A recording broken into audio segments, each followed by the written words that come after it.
morning's executive, and indeed it will be the last executive of this year. So hopefully we'll manage to get through the business fairly swiftly this morning, as we have just 3 items on the agenda, all of which are important. So I would still wish to give enough time for discussions. Do we have any apologies? Yes, Convener, apologies have been submitted by Bailey Buchanan. Okay, thank you.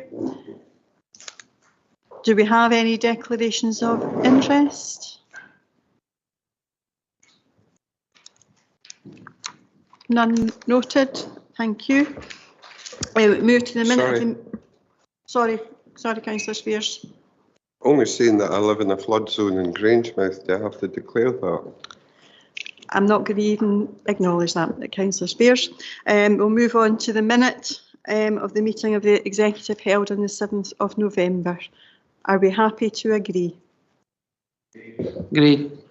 Okay. Are there any questions relating to the minutes? No. Item 4 is the rolling action log, and I'll go to Mr. Moody. Thank you, Convener. And as usual, the rolling action log records those decisions of the Executive which have called for further reports. It sets out the dates when those are due and gives an update in the comment section. The rolling action log is up to date so far as I can see, but it is available for questions for members. Otherwise, it's for noting. Okay, thank you, Mr. Moody. Are there any questions in relation to the rolling action log?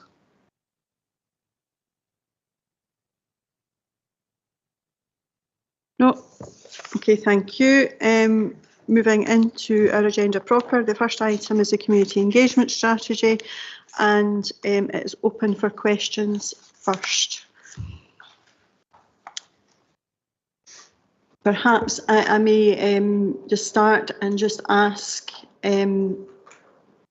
officers to maybe just give an outline of how we have carried out some of the development of this policy with our communities. Thank you, Natalie.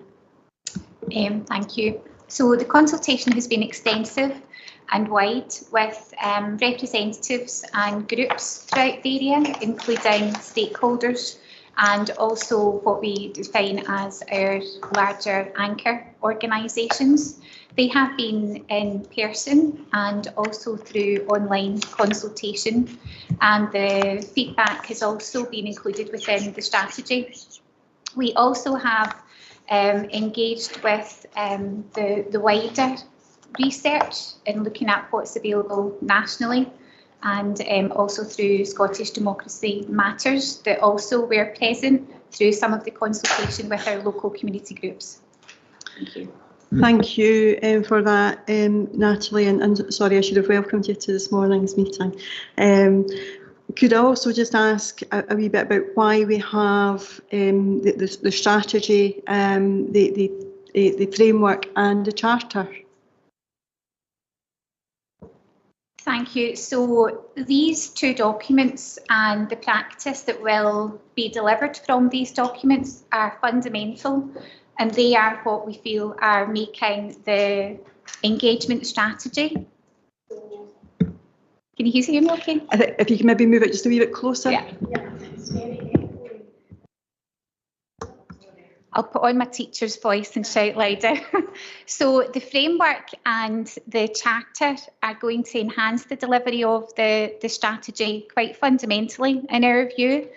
The framework will provide the guidance and the toolkit to help us as internal organisations deliver consistent and productive consultation. So really there is a framework to support staff, leaders and managers internally.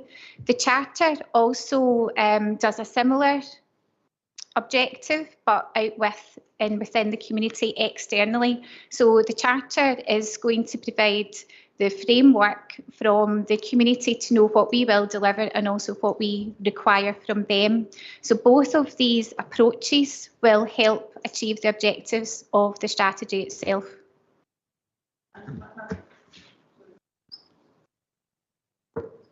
My final question would be in relation to the continued development of it and an engagement with our communities.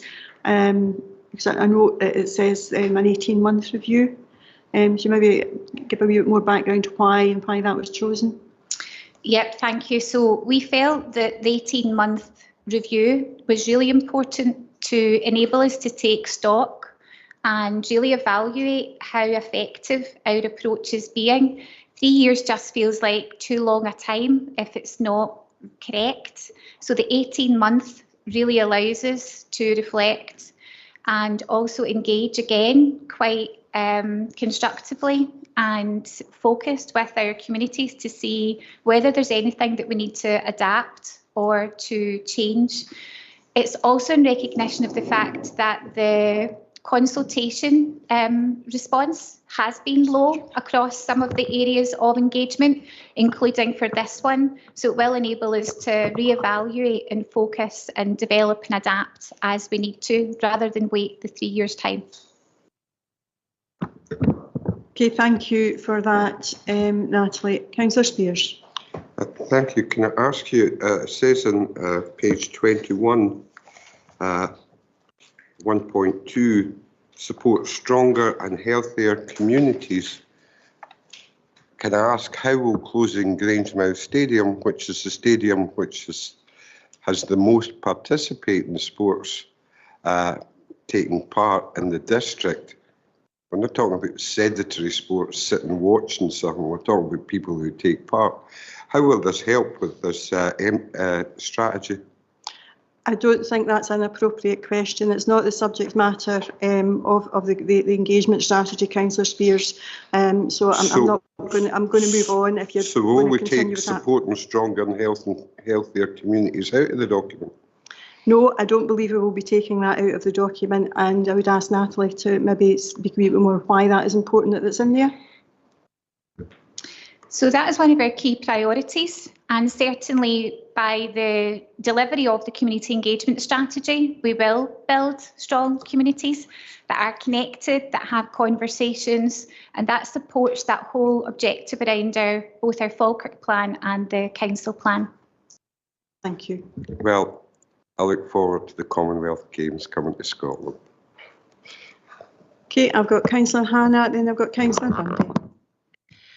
Thank you, Convener. I wonder if you could say a little more. You mentioned a couple of things there. You talked about the online consultation, but you also talked about the low level of consultation responses. Now, in terms of a large proportion of our constituents, they are not necessarily very online savvy and not readily going to come online. I know that some of our public consultation events have been really well attended and some of them have been not so well attended. I wonder if you could say a little more about the actual direct face-to-face consultation and involvement of communities, because that's going to be fundamental to make this a successful strategy.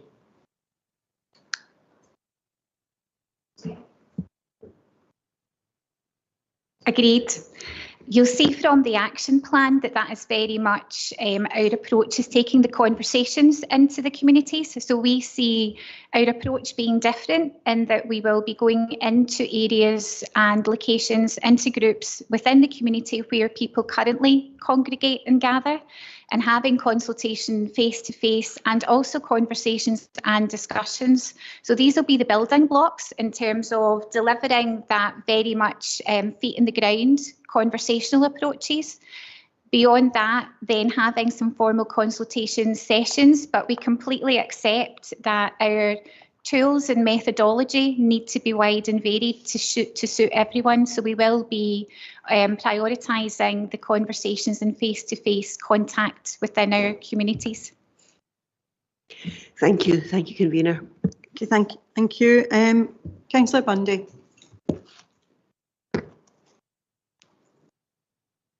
Councillor Bundy, I think you're still on mute. We can't hear you.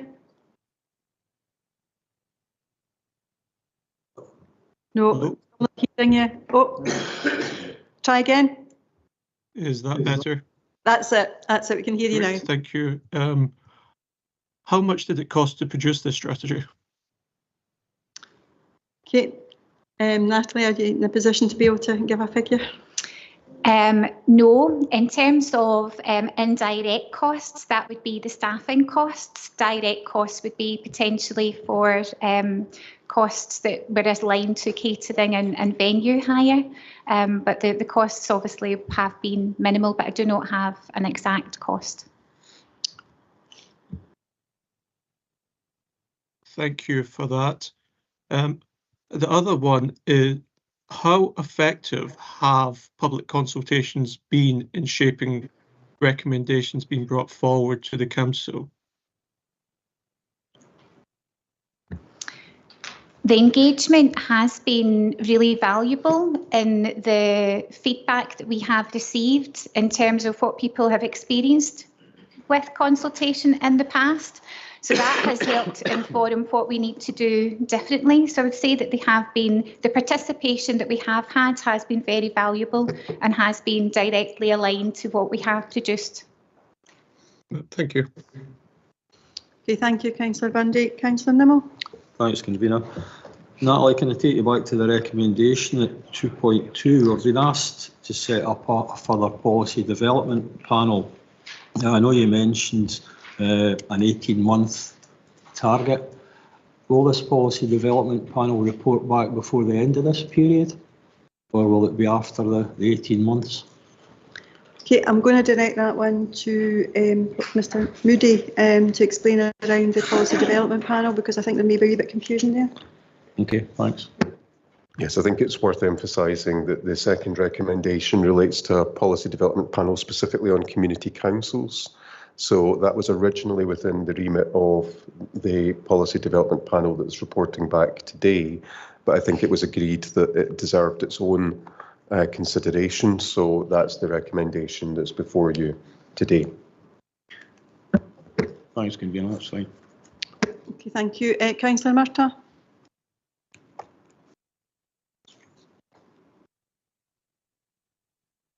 Councillor Murtagh, I don't know if you can hear us, but you appear to have frozen. If you want to leave and come back again, I'll come back to you. In the meantime, I'll go to Bailey Kerr. Thanks, Convener. On page 77, there are 3 areas that are key, I think. The digital literacy and inclusion, the language and the poverty strategies. How do we plan to engage with, specifically as it says, elderly people who have no digital access? Second one is the languages, which is residents whose first language is not English. One of my primary schools, there's 18 different nationalities in it. So how are we going to engage, obviously their parents, how are we going to engage with them? And a very pertinent one is people living in the SIMD areas. How are we going to reach out to these people? Okay, Natalie.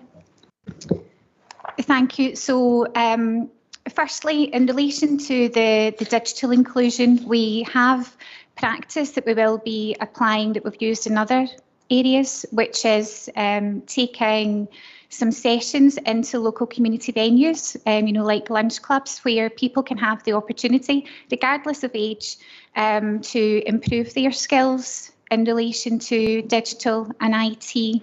You'll be aware that we have had a number of successful opportunities to provide some IT equipment as well. So we recognise that there are opportunities to help enhance people to access digital. However, we also recognise some people don't want to, and that's why we'll always take a wide and varied approach. In relation to your second question around language, this is very much where we will be working collectively and collaboratively with services across the whole of the council as part of our toolkit, so that when they are doing any engagement We are working together to provide equal access and opportunity, and if that requires translation or printing in different languages, as we do in other areas, that's what we will do. And there was a third one, sorry, SIMD, thank you. We are very focused within our SIMD areas, particularly around the work of the community action plans. So there's already very close involvement and collaboration within the communities within these areas, but all of the work that we do does help enhance poverty and inequalities, and that will remain a key focus in all that we do across the council. Thank you. Just probably not a question, but just on the first one with regarding elderly residents. My dad's 90, doesn't go unless I take him out. So he can't be the only one. So how do we reach these people? That, if it's a survey that we're doing, a consultation, that can be done by post, and that's something we will continue to offer across all of our consultation options. Thank you very much. Thanks, Convener. Okay, thank you. We'll go back to Councillor Murtagh. Sorry, I've been having some technical difficulties and had to switch between devices there. I also means I haven't got my papers back up. They're still loading with the little blue swirl, but I'll try and remember where I'd noted. It's really about asking in terms of, we talk a lot about the communities in terms of geographic communities.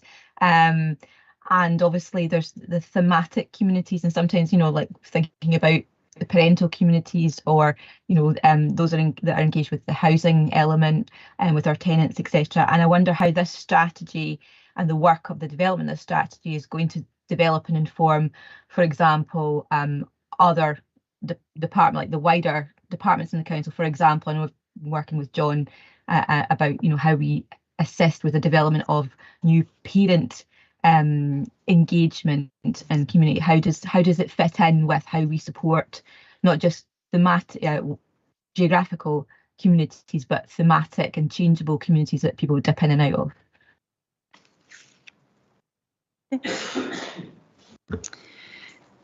Thank you. So that is part of the toolkit and the framework that we will be working to within the different services, so that and there already has been some discussions around how the communities team can support the development of consultation within the education system.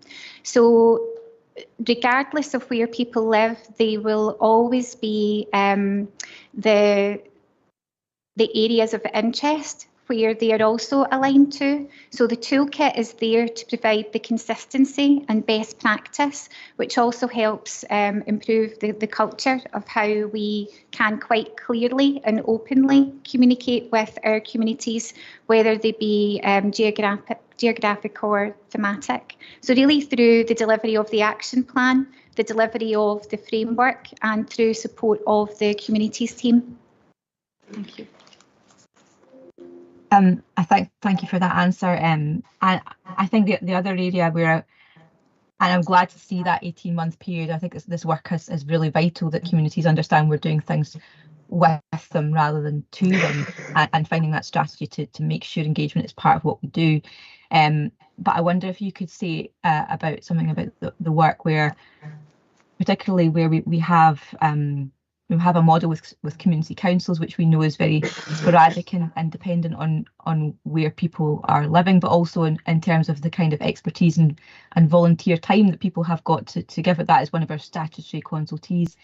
And whether you encountered any particular issues that you've been able to address in terms of where we have very, very active community groups. I know Councillor Boyce and I have, for example, an area in Kinnaird where it used to be part of a community council, a wider community council. That community council fell down. Now we have a tenants and residents association that has built up, that is also engaging in community asset transfer, for example, and how the strategy is able to kind of both cope with the more traditional models and supporting the traditional models of, for example, community councils and statutory consultees, and the development and evolution of new types of group, and how we as a council kind of engage with those in a meaningful way rather than just kind of on an individual basis. Thank you. Thank you. So this is where the new PDP panel will have the time to be able to focus specifically on what the options may be, particularly for community councils and similar frameworks. However, one of the key objectives of this community engagement strategy is to strengthen and help build and uplift the community structure so that we have more support for community groups who are doing particularly well, that can then be like umbrella organisations that can also help other and support other groups who are coming through. So really to try and strengthen their role within the community so that we have a stronger third sector infrastructure that is going to help both ourselves as an organisation and our community planning partners, but also the communities and the tenants and residents themselves. So it is a key objective, and some of that is outlined within the action plan. Thank you.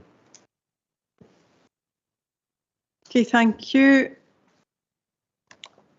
I see no further lights on, so I'll move to the formal moving of the actual paper. And I'll ask people to bear with me because there was a lot of work went on during the panel. Community engagement strategy, it was agreed that a more formal and consistent approach on how we engage with our communities was required, and it was also highlighted within the Audit Scotland Best Value Report. Policy Development Panel was created in December 23 to develop a new and improved community engagement strategy for consideration by the Executive, and that's what we have today. Panel was representative of the main political groups and of independent members, chaired by myself as leader and supported by the officers from the communities team who carried out the necessary research, development and administrative works. First meeting of the panel agreed a terms of reference and work plan that facilitated the design of the new community engagement strategy and would meet the priorities of the citizens and communities as outlined by the priorities contained within the Falkirk and the Council plan. The panel met in total on 9 separate occasions. To achieve this, the panel reviewed the current community engagement strategy, where it had achieved its aims and where there were areas of improvement and development required. Then explored examples of national and international best practice, including addressing issues of underrepresentation of certain communities and groups, as well as seeking to adopt a human rights-based approach through transparency, accountability, inclusive engagement and communication with communities and stakeholders. The panel considered how trust and confidence between Falkirk Council and the community it serves could be improved through the new strategy. The engagement plan was developed by a community partnership team to ensure that citizens and communities and partners had the opportunity to help shape, influence and contribute to the new strategy. With the Council's Equality Officer supporting the process to ensure the PDP followed and embraced all necessary legislation and best practice relating to the inclusiveness and equality.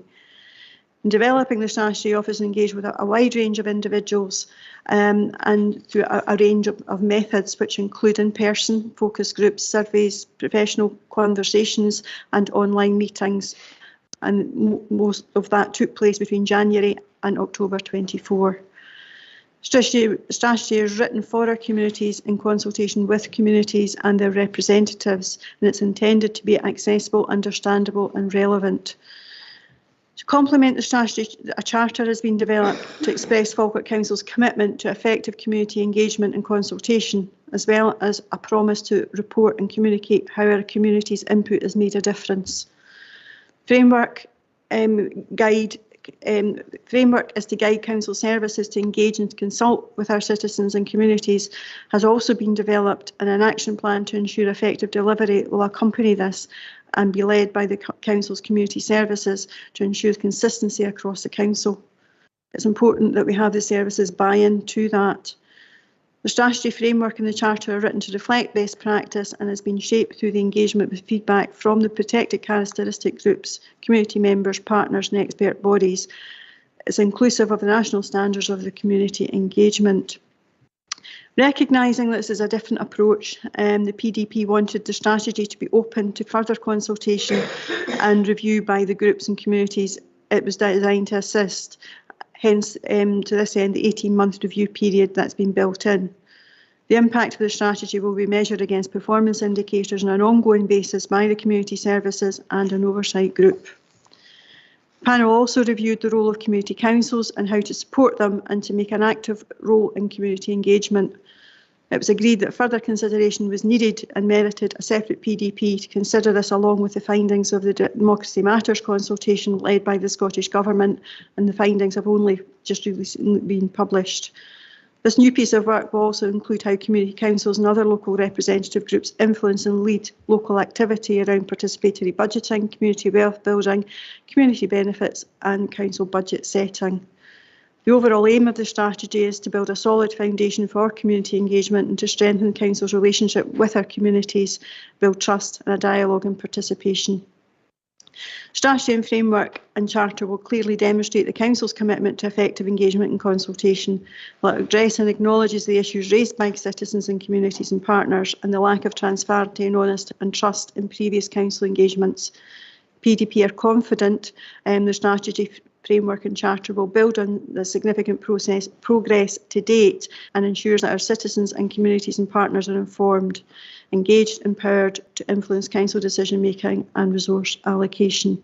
I therefore move the paper as per the recommendations and would suggest that the future PDP be one of the larger PDPs of 5 with the same political balance as the previous PDP, which represents all groups and independents. Councillor Bowes. Thank you, Convener, and thank you for chairing this PDP. I found it very interesting working with Councillor Hannah, Councillor Kerr, Councillor Spears on this. Biggest thanks, I think, has to go to Natalie and Crawford and the team.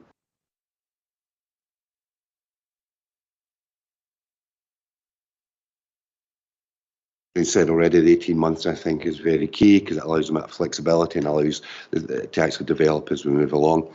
It was one which I was very keen on is that community councils and local representative groups, it was too large to take in here, so it did deserve its own PDP, and I think we agreed unanimously on that.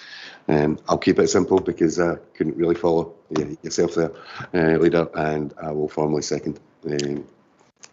Thank you for that, Councillor Bowes. As there is no amendment to this item, are we happy to agree? Agreed. Agreed. Okay, thank you. Moving on to our next item, which is the flood risk management update. And can I just say at the outset that this is not related to the Grangemouth Flood Protection Scheme, and the discussions and questions should be related to the subject matter of the report. I will now ask if there are any questions in relation to the report before us.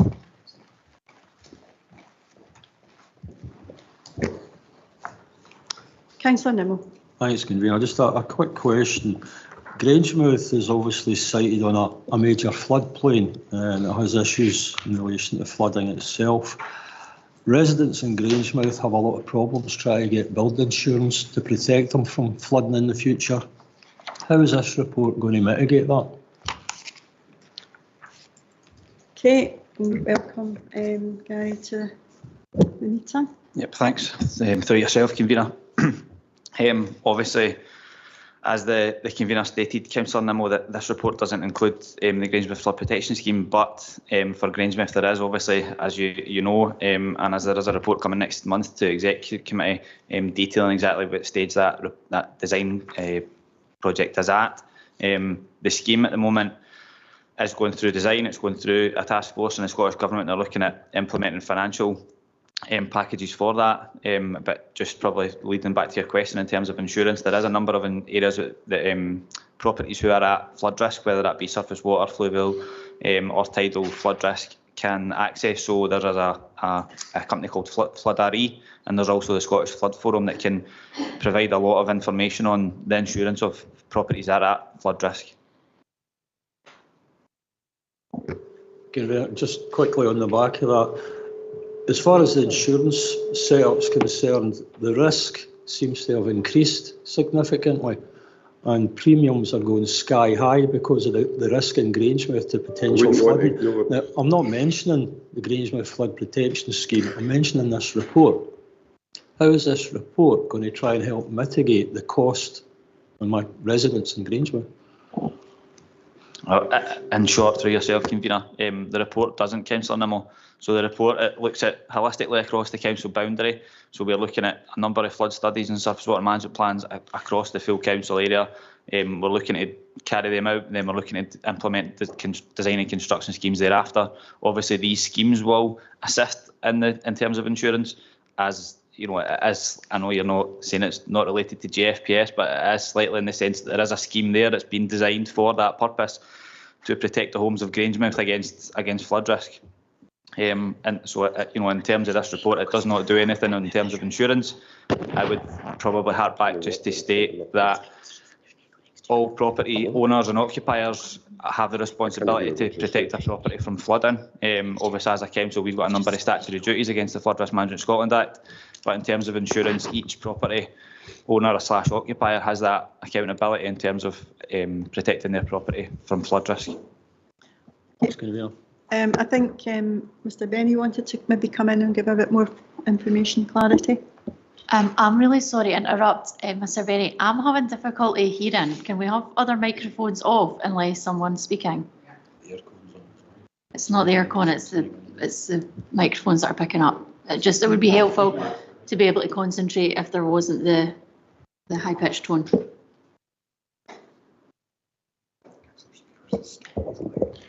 Councillor Spears, could you put your light off just now, please? The sound is particularly bad in here, but we've known that for some considerable time. As an interim question, are we going to improve that so we can improve the debate? Can we Mr. Benny's waiting to give a response. It was a complaint about the sound. We'll deal with that later out with the meeting. But if we can try and bear with it just now, and if people can indicate by putting their lights on, I'll take a note of their names and I will come back to them. Thank you, Convener. I just wanted to reassure Councillor Nimmo we have a dedicated report coming forward on the Grangemouth Flood Protection Scheme next month. It will be significant, and myself and officers have been working really hard with the Scottish Government to try and find a solution and a way forward. So I don't want the fact that this particular report doesn't address the Grangemouth Flood Protection Scheme to change how this is perceived. I think this is a positive report that we're bringing forward, and the report that answers the questions that you have will come forward next month. Okay, thank you. Councillor Spears. Thank you. I'd like to thank your group for your office for the briefing we received earlier in the week. Numerous questions were raised at that briefing, so I have a list of questions I can either go through again for the benefit of a wider audience, or can you tell me are these issues that were raised, have they been investigated, and is there any feedback? That's my first question. Thanks through yourself, Convener. Yes, Councillor Spears, in short summary to answer your question, yes, they have been investigated. So probably just for the wider benefit of anybody watching that isn't aware, we had members' briefings on Tuesday and yesterday for elected members, and there was a number of queries raised. And I think I'll try and summarise these, Councillor Spears, but please do interject if I've missed any. So I'll let you know if you've missed any. I'm sure you will. So in terms of maintenance of watercourses was your first point. So holistically across the council area, we have an inspection regime for all our watercourses. We have 72 watercourses across the Falkirk Council area, which our flooding team inspect on an annual basis.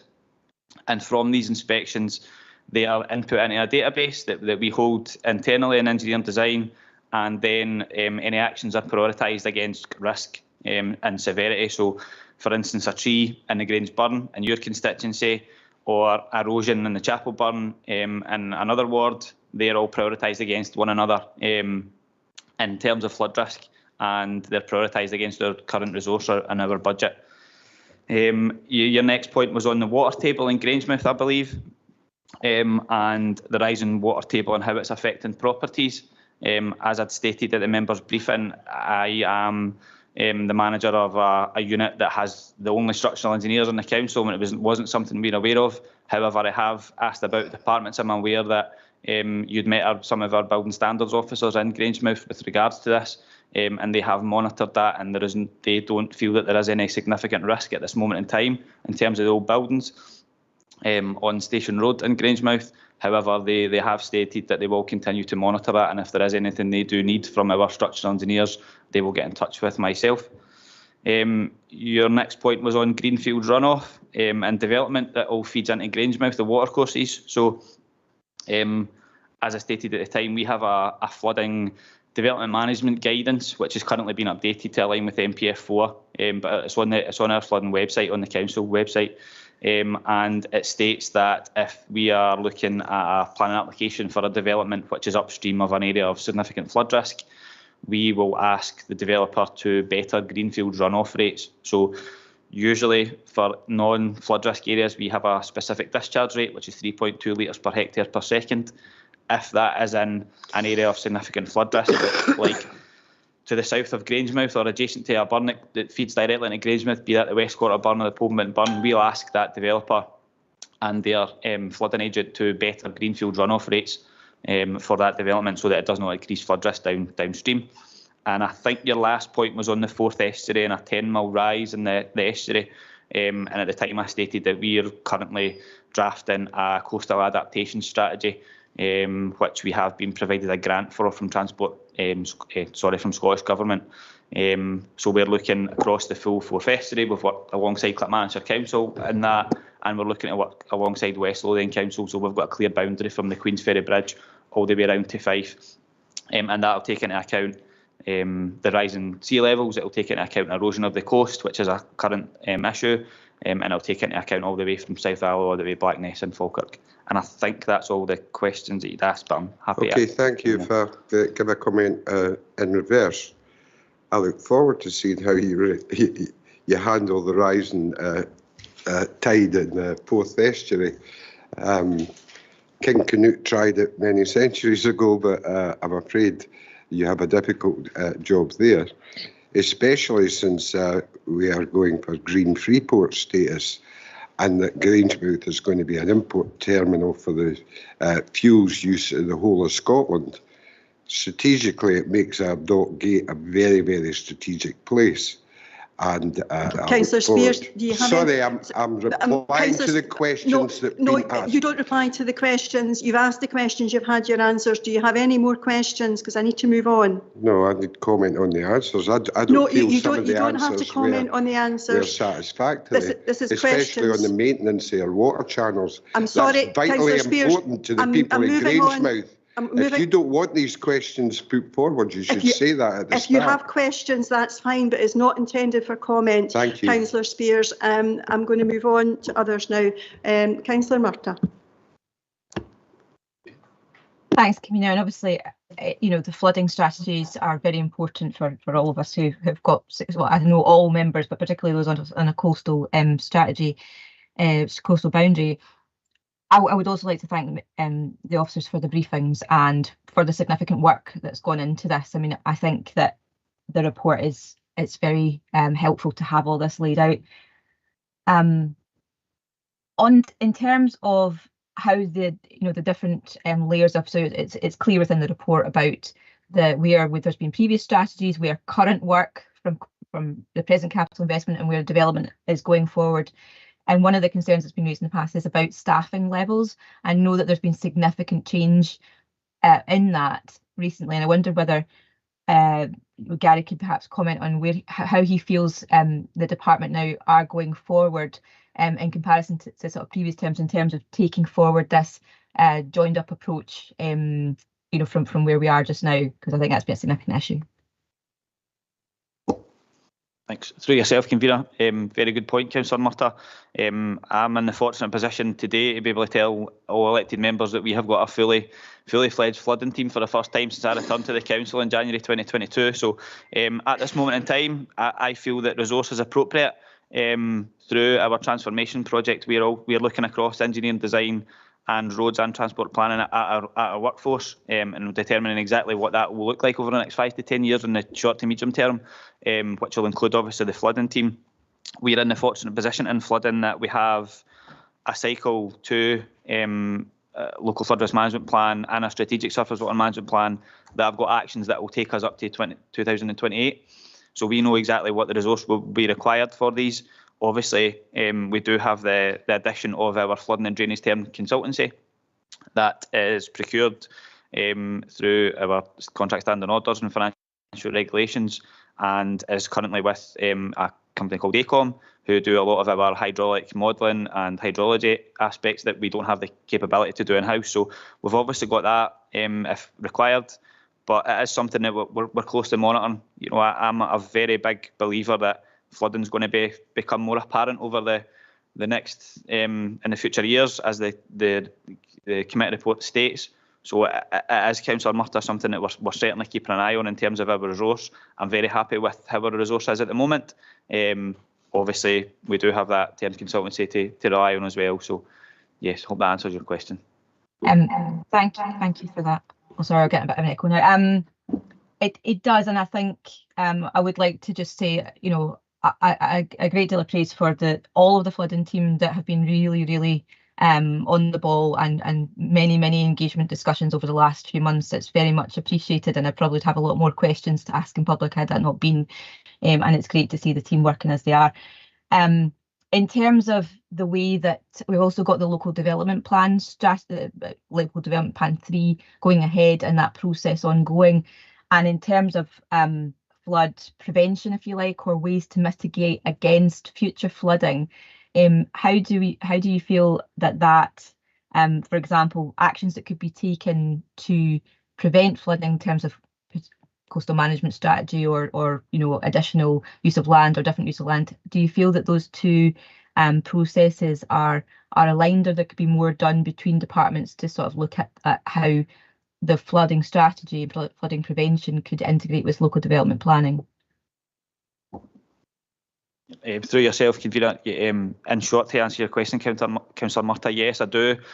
So our flooding team, obviously now we're fully resourced. We have been working closely with our colleagues in planning, who have undertaken a strategic flood risk assessment through the local development plan 3 process. So we, as a statutory consultee, the planning process, we were engaged early in the local development plan 3 project with Alistair Shaw's team and Richard Broadley's team in planning, and it's something that we will continue to be involved in. And moving on in terms of development, like I'd answered previously, we have a flooding development management guidance that's online for all developers, and within that I fully understand that development can affect flood risk, whether that be downstream or directly in the area that development is. However, I also believe that it's got the opportunity to improve flooding. I'll not name any specifics, but there's been a couple recent larger scale developments where we have been able to reduce overland flow and runoff into specific areas in the council with the implementation of suds ponds and other sustainable urban drainage systems through development, and that we've asked for because we need, we need specific discharge rates into the local burn. So it's something that we are, we definitely take cognizance of when we're looking at these plan applications. The flooding team take that very seriously, and we also, alongside our resilience team, we're trying to engage with communities just on the kind of reactive element of any flood risk. Okay, my final question, convener, is partly on that. So, I mean, obviously, there's a lot of work going on in my own ward, particularly around the CARS, with that live projects, Let Them Done More, etc., but also the development of coastal management strategy. And I know that separately, that a project which St Andrews University have been undertaking, there's been extensive engagement with the council also in terms of looking at the thematic issues there. I wonder whether you feel, because one thing that it's not that it's missing, but it's one thing that's quite difficult when we're presenting to the public about how we do flooding strategy, is obviously the issues about where council is duty bound or even has any power to intervene. And for example, here on the Carse, with the sea wall and the erosion, that being an issue primarily for, well, it is entirely an issue in terms of taking action that landowners have responsibility of, and how often as a council, maybe the public don't have the awareness that there's very little that we can do about it, but we can still look at risk to the constituents, we can still look at potential options. And I wonder whether you feel there needs to be more work done, maybe with the community team from the previous report, about how we engage with the public to explain where the council has responsibility and how it acts more, because I think that's still an issue which comes up time and again here for me as a councillor. Yep, through yourself, Convener, absolutely. Councillor Murtagh, I think it's something that we want to continue. Obviously, with the resource that we had at the time, we weren't able to engage with communities that perhaps we would have liked to. But it is something that I think is integral in how we move forward. So Scottish Government and SEPA are looking currently at national strategies that improves flood resilience of communities.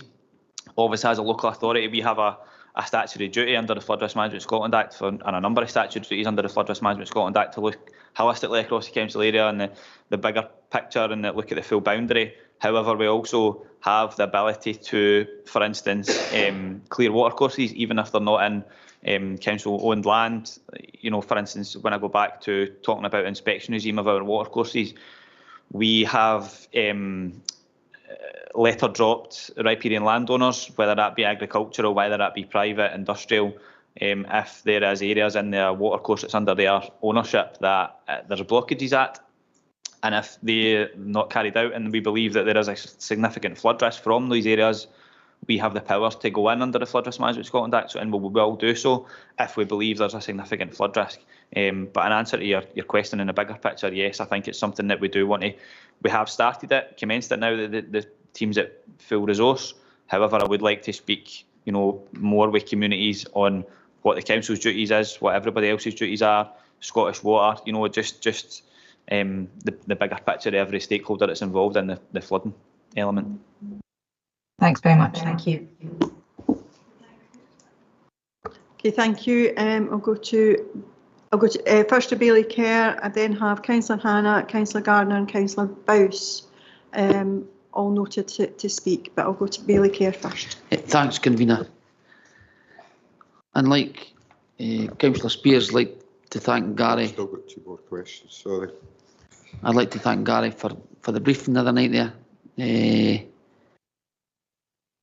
And David Mealy on the previous one. My question is... Sorry, Bailey Kerr, Councillor Spears, could you put your microphone off just now? Just to indicate, I still have 2 more questions. Well, you could have thought about that at the time rather than making a statement. I did think about it. You closed down the conversation. It's easily played back to see. Apologies, Bailey Kerr. It's fine, Convener. Probably leading on for Councillor Nimmle's question regarding the insurance thing. And Councillor Nimble know, because it was his area previously in West Quarter, where a lot of these residents can't get insurance at all. So my question is, the recommendations on page 140, where we're going to option 1B and option 8, comes to about 2 million quid. How are we got to fund that?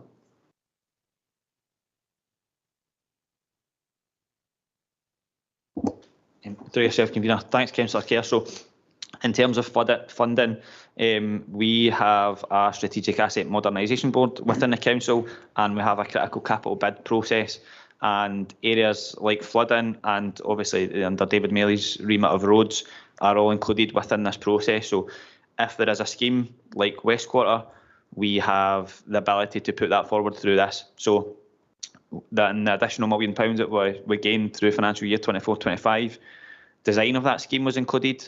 So that looks at the ground investigation. There's still an ongoing surface water management plan in Westquarter, and we're also looking at a natural flood management upstream in Westquarter, the Glenburn and the Westquarter Glen. So in terms of funding, we would take that forward to our Strategic Asset Modernisation Board through critical capital bids, Councillor Kerr, and we would provide all the information. We've got a completed flood study, and our capital colleagues look at these things like optioneering reports, feasibility studies, which we've obviously got to hand in Westquarter, and that that is how we would like to move on. And finance is a big issue in terms of flooding. Within the report in section 5.2, it shows our budgets, which aren't great in terms of annual financial years. So yes, I mean, we would take that forward to the Strategic Asset Modernisation Board with a plan of how we're going to progress the scheme, just like we used to do for capital bids for road safety schemes like Snabbury and Champney, which we obviously received money for. Billy, I think Mr. Benny wants to add to that. Thank you, Convener. I just wanted to say, I think you're touching on exactly the right point here, in that it's great to hear Gary say that we have fully recruited to the team. We're in a great place on that front. Council made a really strong commitment at its budget in February of this year in terms of that £1 million investment. But the plan that you see before you doesn't have that long-term financial commitment. So if elected members are committed that this is something they want to see happen, then that needs to be factored into the budget thinking that happens in February. As the financial element of this report indicates, officers will be working to come up with proposals about how you might, for example, add 1% to the council tax to fund a capital investment. And that will be shared with elected members in advance of the decisions in February. But like I say, if this is something that elected members are really committed to, this is something elected members need to apportion budget to in February. That's the kind of road I was looking at. Put up or shut up is the thing that I'm saying.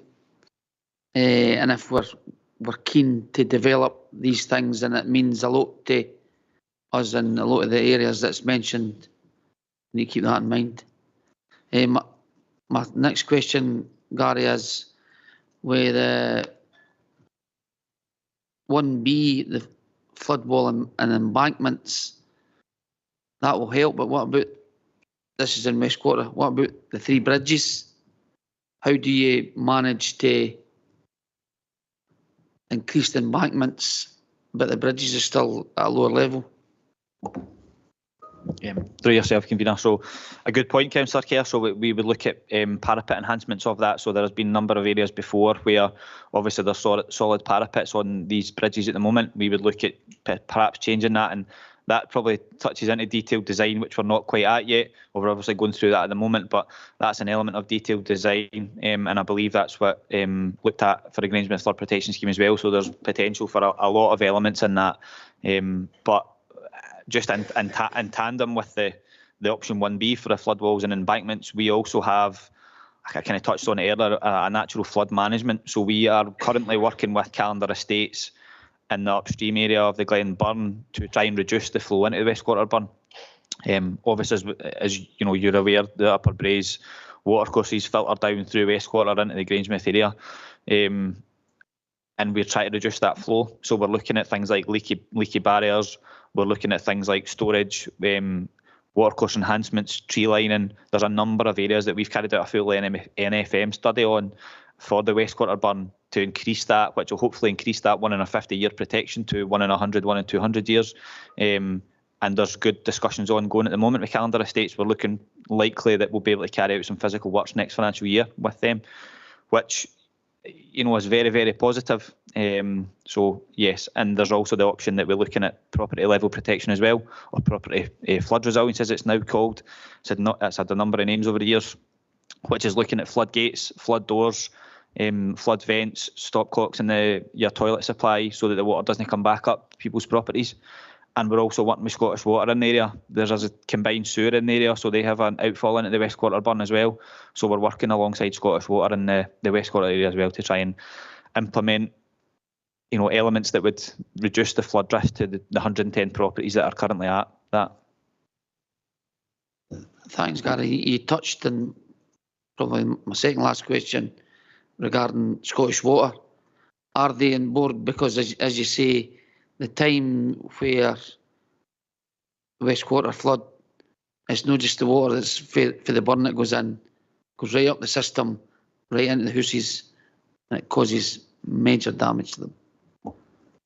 Yes, Councillor Kerr, through yourself, convener. So absolutely, Scottish Water are on board. They're one of our partner stakeholders, as is SEPA, as our Scottish Flood Forum, and a number of other stakeholders that we work with. So we've had a number of discussions with Scottish Water on a lot of areas in the Falkirk Council area that have combined sewer outfalls, like West Quarter. And we're actively working with them, and we have done recently in Letham, where they've carried out a new culvert upgrade in Letham. And we've actively worked with them to ensure that our scheme and their scheme didn't affect each other. So yes, they are at the table. I think it's probably not too early to say, but I think nationally they are looking at perhaps splitting the kind of roads drainage up with their sewer network in terms of responsibility and accountability. So in short, to answer your question, yes, Scottish Water are at the table and working collaboratively with them for areas like this. Thanks, Gary. And you mentioned the 150 in the 200 years. It's decades we're getting now. It's no the 200 year, it's every decade, every couple of decades we're getting these sort of, so the sooner we get these things in place, the better for these areas and their residents. So thank you very much. Thanks, convener. Thank you. I'll go to Councillor Hannah. Thank you, convener. And Bailey Kerr has asked some of the questions, so I will not repeat them.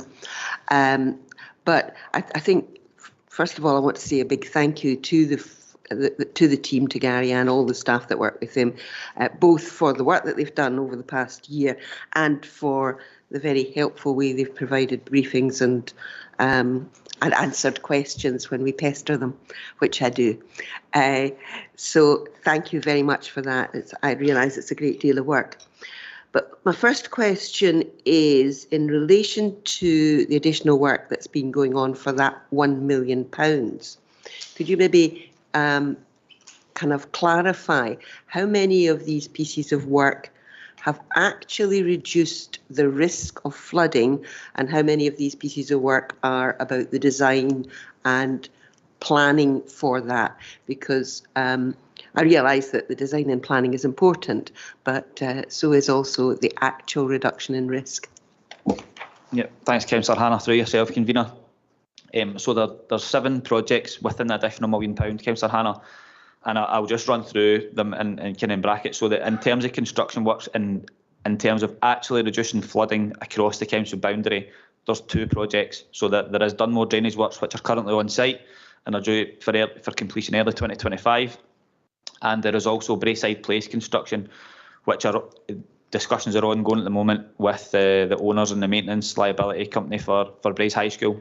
So these are the 2 construction schemes.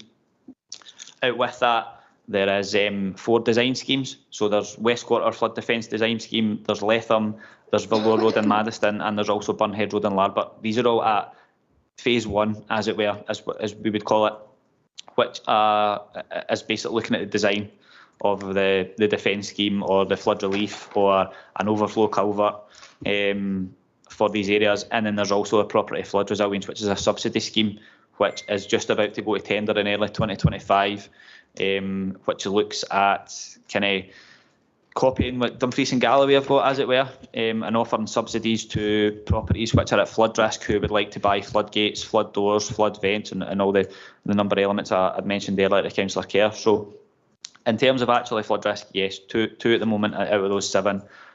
But as you'll see in the future work bank, which is in 5.7 of the report, there is phase 2s of these, as what Malcolm had noted earlier about the increase in council tax for the 1 and 1.5%. So if we get that, we were able to proceed with some of these design schemes to construction as well. Thank you. That was my next question, was which of these things in that future plan would actually impact on reducing the risk? Because again, some of it's design and some of it's actual work. Basically them all, Councillor Hannah. So Dunmore Phase 2 looks at a natural flood management, which would also reduce flood risk again to the conservation village. Letham Phase 2 is construction after design this year. Valore Road again and Burnhead Road are both construction after design. West Quarter is design and construction. However, in the 1.5%, we haven't included West Quarter construction because there's a number of areas where we need to look at land ownership, public utility diversions, which can take a bit of time. So potentially that would be coming back in 26, 27. And then our trash screen replacement programme, which looks at replacing trash screens, hakes, grills around the area where there is flooding hotspots or there's inlet or outlets to culverts, which would obviously reduce the risk of blockages to these culverts or structures. And then in terms reducing flood risk of that area as well. So yes, them all really, apart from West Quarter, would move forward next year to construction, hopefully. Thank you. In terms of other areas that are not within that plan, I wonder if you could say a little, first of all, about Polmont, because I mean, I've only been a councillor for 2.5 years, and the Polmont burn has flooded, the West Quarter, there's been flooding, and that's just in a very short space of time. So I wonder if you could say more about the Polmont flood study and that situation. And the second question, since on this bit of my question, is in relation to Bowness, because there's been no action and no mention of plans for Bowness. Does that come in under the Grangemouth Flood Protection Scheme?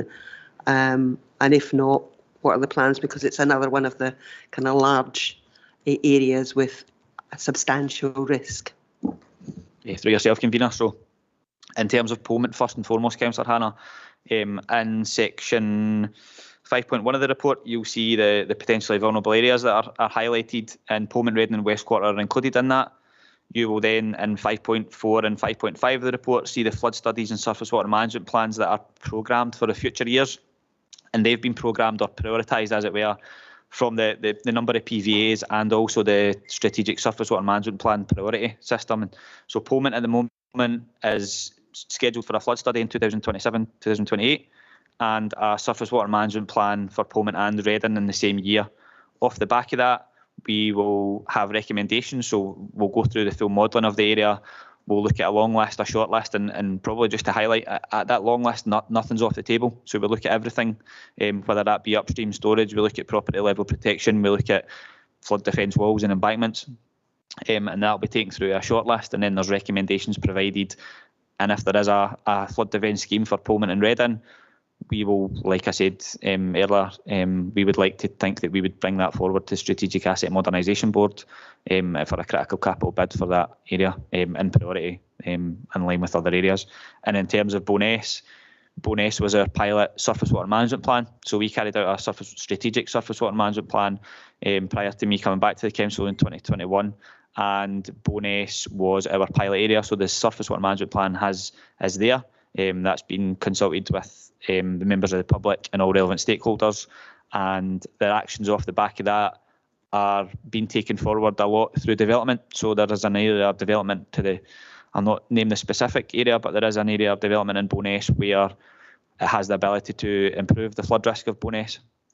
And we have basically specified that to the developer, and they are carrying that out through their works to the development at hand. So Bowness has also got a flood defence scheme, which we in 2022 inspected and designed further works for. At this moment in time, we obviously have the coastal adaptation strategy, so we want to see the outcome of that, but we do have a flood defence scheme upgrade, refurbishment as it were, for Bowness if as and when required. Okay, thank you very much. Just I think that what you're mentioning there in terms of the developer activity, I think maybe I would like to take offline a discussion about what we're doing in relation to planning and developers. That would be useful. Thank you. Thank you, Katrina. Thank you. I'll go to Councillor Gardner, I've got Councillor Bowes, and then I'll come to you, Councillor Spears, but I will remind people this is about questions, not about statements. And you may not like the answers you get, but it's not open for a debate. Can I remind the convener, I'm a long-serving Councillor. councillor and I'm very aware of what a question is.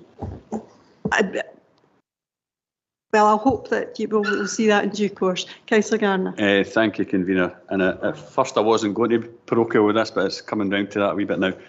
I was going to concentrate on the West Quarter flood study as well, but James has asked all the questions and so has Anne. I visited it a few years back with my ex-colleague, Councillor Dana McHugh, and it was devastating to see what happened there. So that should be a real priority for the council going forward. Gary, just one, and apologies if it is in the report.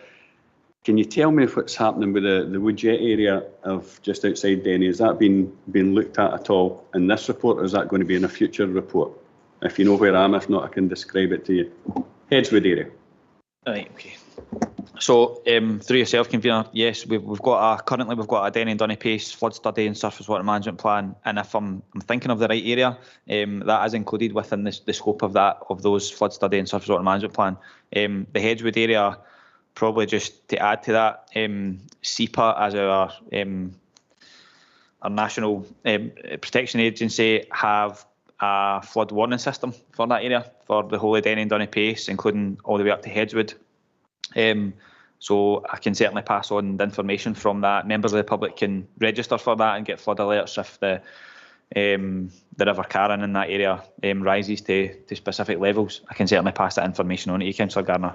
But yes, my understanding is that Hedgewood area is under the Surface Water Management Plan scope boundary. Thank you very much. Just it had a really bad flood several years ago. Councillor Garner, same rules apply to you around questions. I was going to ask, what year was that? Do you know? I could add Thank you. What year was that? Pass. Okay, have you no more questions? Councillor Garner? No, okay, thank you. Councillor Bouse. Thank you, convener. And I'll do the same as Paul, but I'm taking it back to Dunmore. I'm very pleased to see that phase 1 is currently on site. I was speaking to the people in the summer and they were very concerned about when the works were going to happen. Can you, Gary, possibly give us some more detail on phase 2? Now, I appreciate that building bigger walls doesn't always work, so sometimes you've got to do things in other places. Can you give us a bit more detail on it? Yep, through yourself, convener. Absolutely, I can, Councillor Bowe. So, phase 1 is an upgrade of the existing and a new culvert in Dunmore with a new outfall into the Forth Estuary, which will increase the storage capacity for the fluvial events that we have in Dunmore. But obviously you're a councillor for that ward and you're aware of the area, and in that area there's a large catchment to the west and southwest of the Dunmore, and it all flows east into the Forth Estuary. So phase 2 is a natural flood management project in Dunmore to look at the upstream catchment, and similar to what I was describing earlier to Councillor Kerr in West Quarter, it is a look at reducing the flow into that area. So there is a large agricultural field to the west of the A905 in Dunmore, which basically holds a lot of water, and then the A905 floods. That's obviously a main artery in and out of the Falkirk Council to the north through Stirling. So we want to ensure that does not affect the road and the properties directly adjacent to the road in the future. So the Natural Flood Risk Management Scheme looks at the upstream catchment, it looks at modelling, and it has also got the potential to look at the wider area. So there's, as you'll be aware, the Lethem Moss in the area, so the peat regeneration side of things, which can increase flood storage in the area. So we're looking at natural flood risk management, whether that be leaky dams, whether that be something as simple as asking the farmers to plough their fields north to south rather than east to west, which would reduce the flow and smaller scale events. But yeah, basically the phase 2 is a natural flood management. As an engineer at heart, to trade as it were, I'm very I'm a believer in hard engineering. We're looking at walls and embankments in West Quarter, but I also believe that there's the softer engineering approach is required in a lot of areas, and it's a collaboration of both that hopefully prevents future flooding in these types of areas where we do have the ability to go back to natural floodplains basically and utilise a lot of agricultural areas to store water. We need to be careful of the Reservoirs Act in terms of the capacity of that storage, but these are the things that we're certainly looking at. And like I said earlier, I don't want to sound like a broken record, but nothing's off the table when we look at these long lists for these auctions. So we'll have discussions with landowners. We'll look to reduce that flow into Westwater and again increase flood risk to the area. I hope that answers your question. Thank you, Gary, and a very sensible approach. Okay, Councillor Spears, and please be succinct in your questions. My second question was the local budget management plan. Can you tell us what works have actually been carried out on flood prevention, i.e. dead trees being removed for the banks in Grangemouth and the erosion of the Grange burn?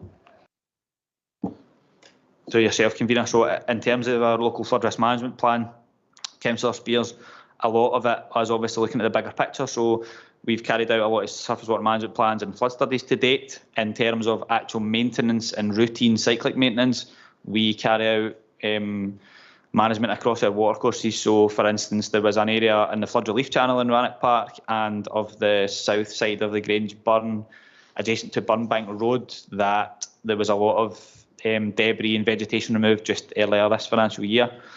Across, I can certainly give details offline. I don't have them to hand, but I can certainly give details offline of what we carried out in our revenue budget each financial year for the last 3 or 4 years, and clearing our watercourses, making sure that trees are removed. Like I said earlier, I don't know if it was to yourself or not, but we need to prioritise holistically across the council area. So we look at our 72 watercourses, we look at what trees are in there, what shopping trolleys are in there, what vegetation's there. We need to look at invasive species, and that's all prioritised on a list. And that is a schedule and clearance repair list that I can certainly pass on to anybody that asks for it. And all these areas are prioritised. You know, there's areas such as the Grange burn and the flood relief channel that are large in scale. The Westwater burn is quite large, as is the Chapel burn, and we don't have infinite budget to be able to clear these out to the fine speck of dust each financial year, how we would like to. So we need to prioritise them against flood risk. So you're saying there is no budget to take away the dead trees in Abbots Road and for the erosion of the burn bank between a very busy road and the Grange burn? To yourself, Convener, that is definitely not what I said, Councillor Spears. I said that we need to prioritise areas of flood risk and more significant flood risk. So, like I said, we've carried out a lot of works to the Grange burn and the flood relief channel this financial year. And if these areas, please feel free to send me more information on these areas, and I can certainly get that looked at and find out where they are in our priority list and get that information back to you. I think you'll find you have photographs of me on record. My third question is the future capital bid. Have you an update on any movement for the Scottish Government and Falkirk Council regarding their part of the funding of the Grangemouth Flood Protection Scheme? That doesn't form part of this report, Councillor Spears, and you've already had an answer from the Director that there'll be a full report for the Grangemouth Flood Protection Scheme next year, early next year. Well, it has taken some time, as we've been consulting forever, I feel, and hopefully this will come forward positively. Okay, I have no further indications that are questions, so I will now move to the report and ask Councillor Deacon to move the report. Thank you very much, Convener. First of all, I want to say thank you to Gary and his team for all the hard work he's done. I know how many sleepless nights he's had with this report. I'm sure he's got a few more grey hairs there as well on his beard. In front of us today, details of what work has been done today, what work is ongoing, and future plans for the engineering design team, flooding team. The report comes off the back of a request from the Council in March 2024 and details how the team prioritised flood studies, surface water management plans, and the design and construct any viable schemes. As has been mentioned already, the report does not include any detail on the Grangemouth Flood Protection Scheme, which has been progressed by Invest Falkirk, who will be bringing back a report to Executive in 2025. Falkirk Council have several statutory duties from the Flood Risk Management Scotland Act 2009, such as watercourse inspections, maintenance and clearance, and local flood risk management plans.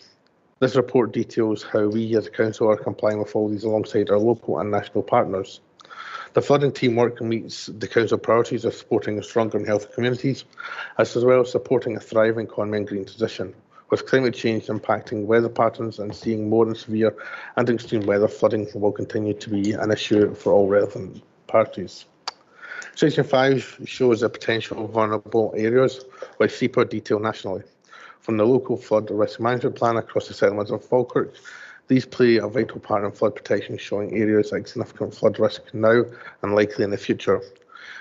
These, the potentially vulnerable areas, are updated every 6 years, with the last update done in 2018. The next update is due in the next few weeks, with SEPA recently carrying out consultation with members of the public and relevant stakeholders such as local authorities. We can also see how we have prioritised all flood studies and SWMPs and programmed in the future. The report highlights the additional £1 million capital budget put forward by this administration and approved that budget for financial year 24-25, and details the projects that this money is being used, such as Dunmore Drainage Works, which are currently on site, West Quarter Flood Scheme design, and many more. So with this, I formally move this report. Thank you, Councillor Deacon. Councillor Garner. Thank you, Convener. Happy to second, apart from the grey hair comment. Okay, as there is no amendment, are we happy to agree? Agreed. Okay, thank you. I'm going to take a 10-minute comfort break as I need to get some guidance from officers during the break before we move to the next item. So if people wish to grab a cup of coffee, but we will keep it very much to 10 minutes.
If we can come back into session, everybody, thank you for that break.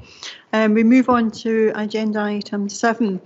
And while this is a revenue financial projection, recognising that yesterday was the Scottish budget and that there may well end up being a number of questions around that, I'm going to ask Mrs Templeman and perhaps Chief Executive to give a bit of an overview of what information we have at this moment.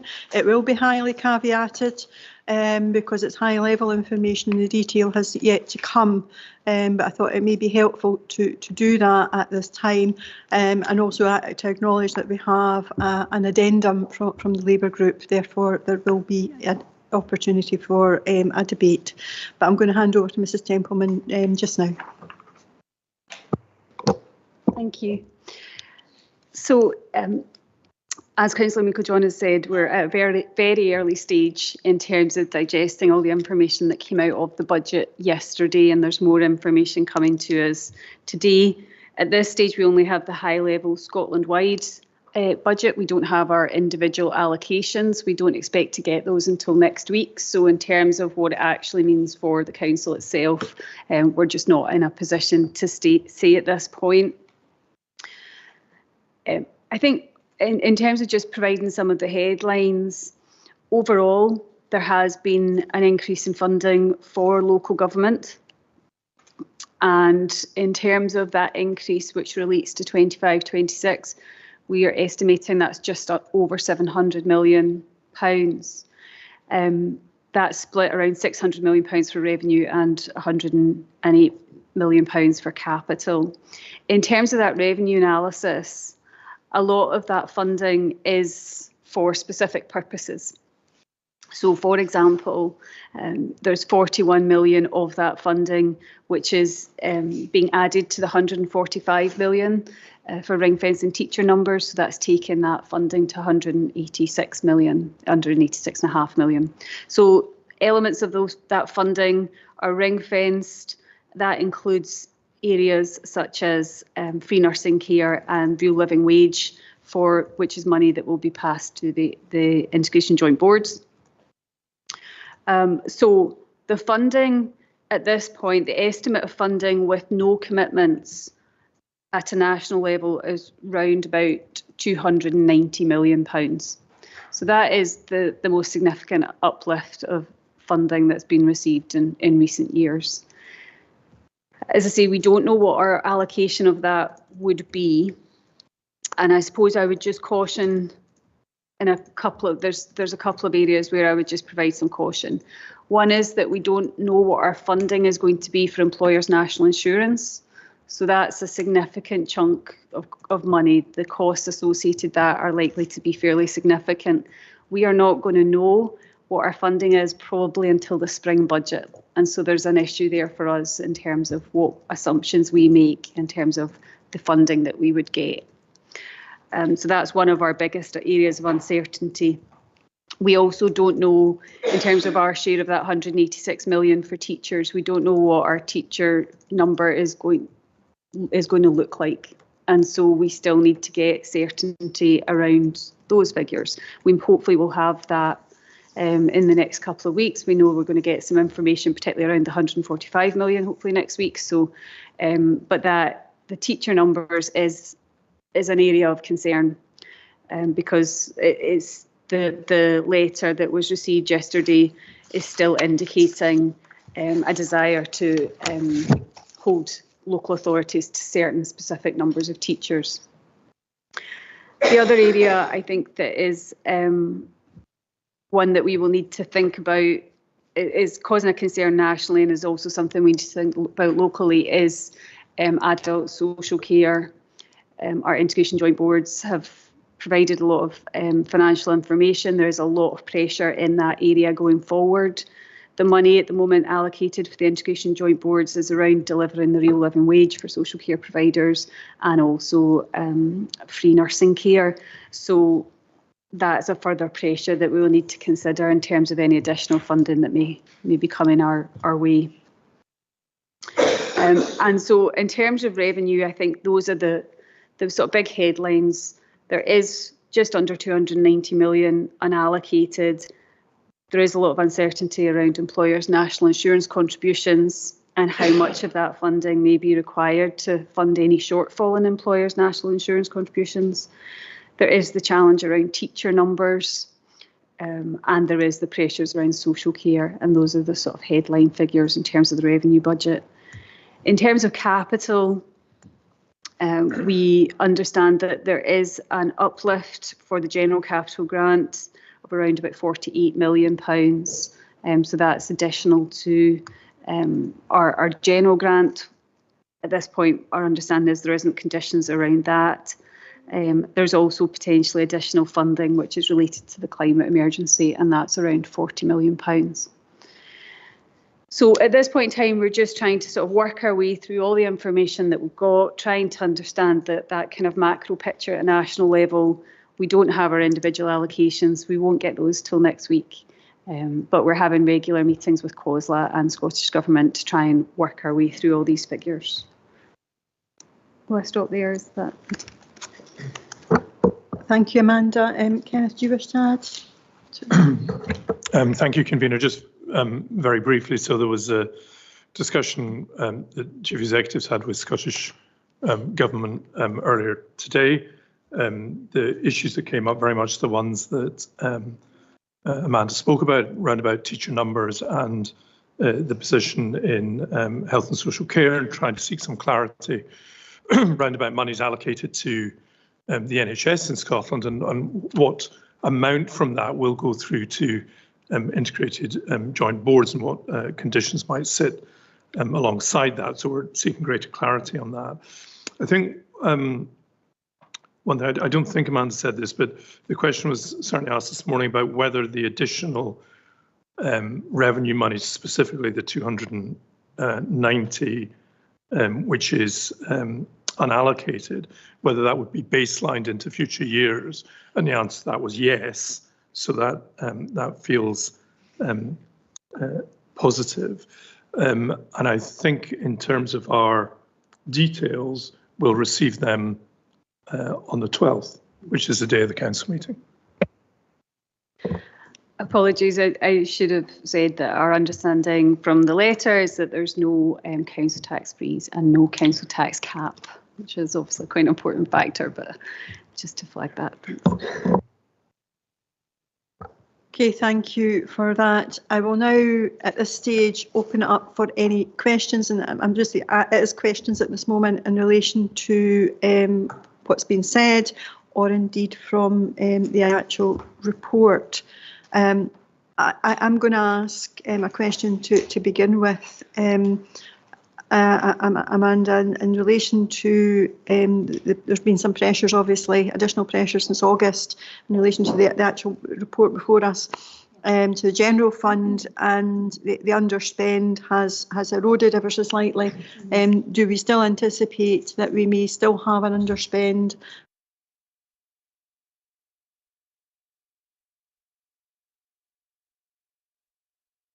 To use service concessions. Thank you. At this stage, I would still anticipate that our use of service concessions will be below the 22.5 million that was approved at budget time. But I think even since this report was prepared and put onto the agenda, there has been some additional pressures that are coming through, and that includes areas like homelessness, and we know that we've flagged that to members before, but some of the pressures that we're experiencing there, that obviously hits the general fund. So we are anticipating that the underspend against budget will reduce further from what has been reported today. Obviously, you'll appreciate there's timing differences in terms of getting the papers onto the agenda, but I would still anticipate some reduced use of service concessions, but not maybe quite as reduced as is in the report today. Okay, thank you. A further question, I noted that there was additional pressures on housing, on the housing HRA, and we already have significant challenges around the HRA and managing the overspend on that and the reduction of the reserves. It's become a wee bit concerning that we've got additional pressures when we haven't really had the opportunity to get the action plan. Do we anticipate that the action plan is going to be effective, or do we need to rethink and take further measures? Yeah, thank you, Convener. Our projections at this point in time is that our HRA budget will come in within the agreed budget. Now, that does include a use of reserves, but we don't expect to go over the agreed use of reserves that was set earlier in 24. So we have been working very hard to do that. But I think as a result of that, there are some additional pressures that may flow into the general fund, and that is linked to homelessness. So there is a wide range of actions being taken, but we still anticipate we'll be able to come within that approved budget using the agreed level of reserves. Okay, thank you. And my final question is around the impact of borrowing costs. We've had obviously concerns around our capital, but in general, the borrowing costs again are going to continue to be a challenge, certainly in the short term, and the overall impact that may well have on our budgetary constraints. Thank you. So we are updating our financial gap statement at the moment to take into account the changes that we've seen in terms of borrowing rates.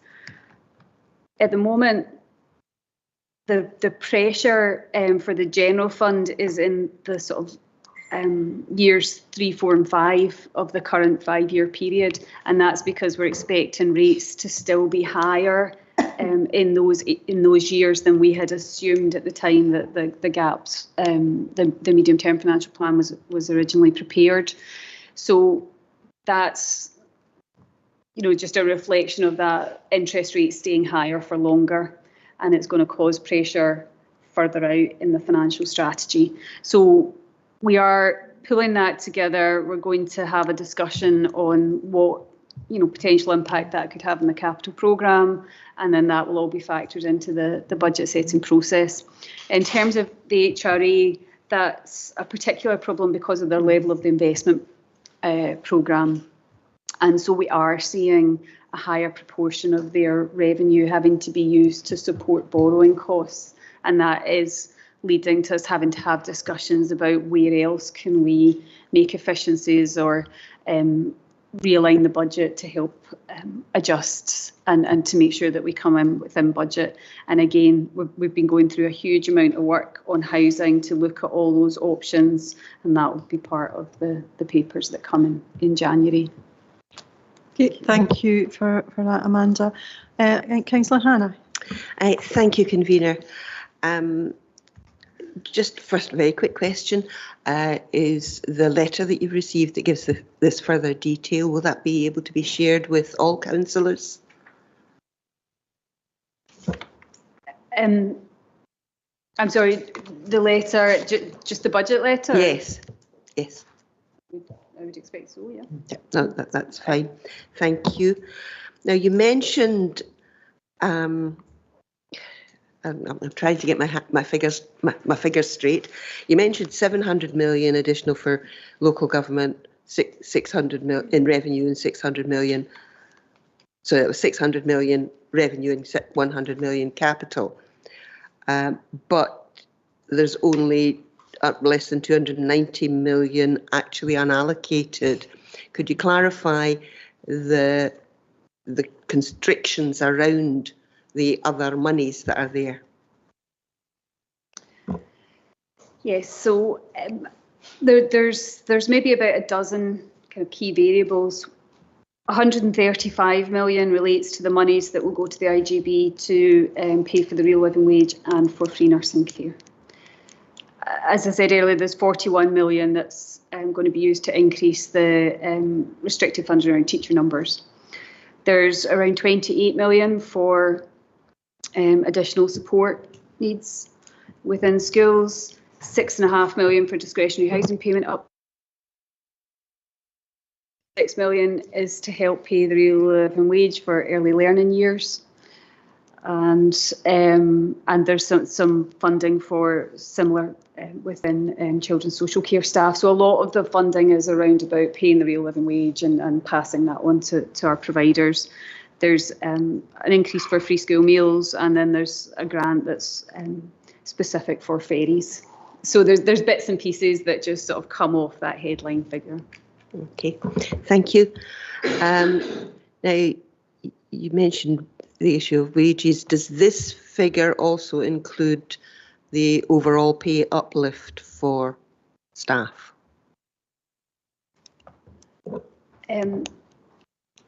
Well, there's at this point, based on this budget, the uplift will be whatever local authorities have assumed in their budget projections. So at this point in time, as we've said before, we've assumed an uplift of 3%.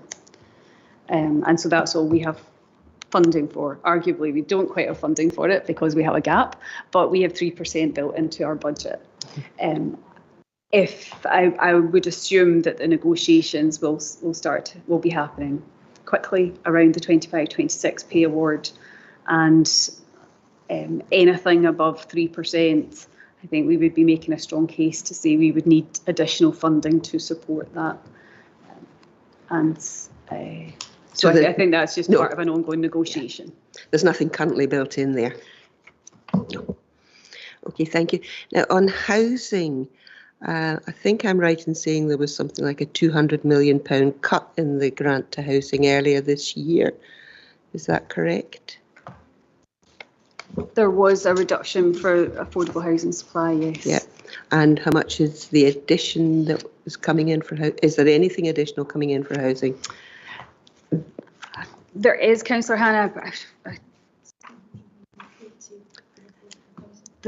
I think the full. I'm not quite sure about in terms of the difference between the 24-25 budget, but there is an increase, and it's around about 780 million in total for that programme. But I've not got all the information around the housing funding streams yet, so I've just focused on general. I apologise. I know you've only had one sleepless night to get to grips with this. Okay. I think that covers all my questions. Thank you. Okay, thank you. Councillor Nimmo. Yeah, thanks, convener. I'll be quick. Amanda, thanks very much for your update there.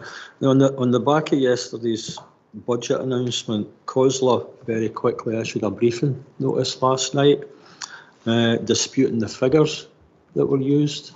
I think there was a mention of £1 billion, because COSLA came back stating that it was only worth something like 340 million.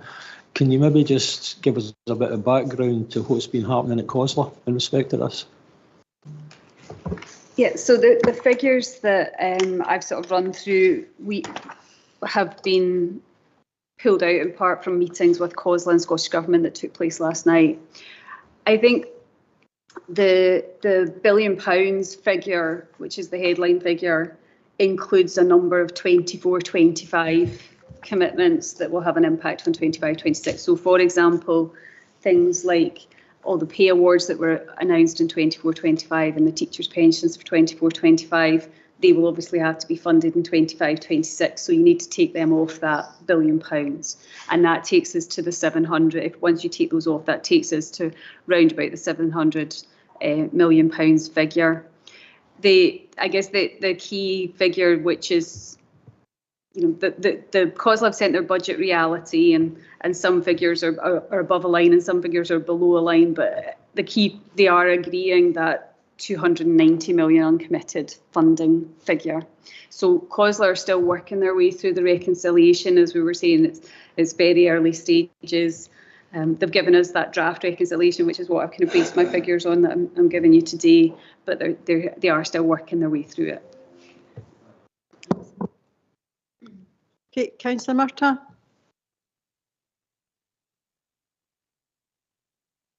Thanks, convener, and I don't want to, like as others have acknowledged, it's just one sleepless night and we don't have all the detail. And I suppose my questions, because this is the report about the revenue financial projection for 24-25, and I've got 1,001 questions about the budget and what happens for 25-26, but I know we don't have that detail, but I have two main questions.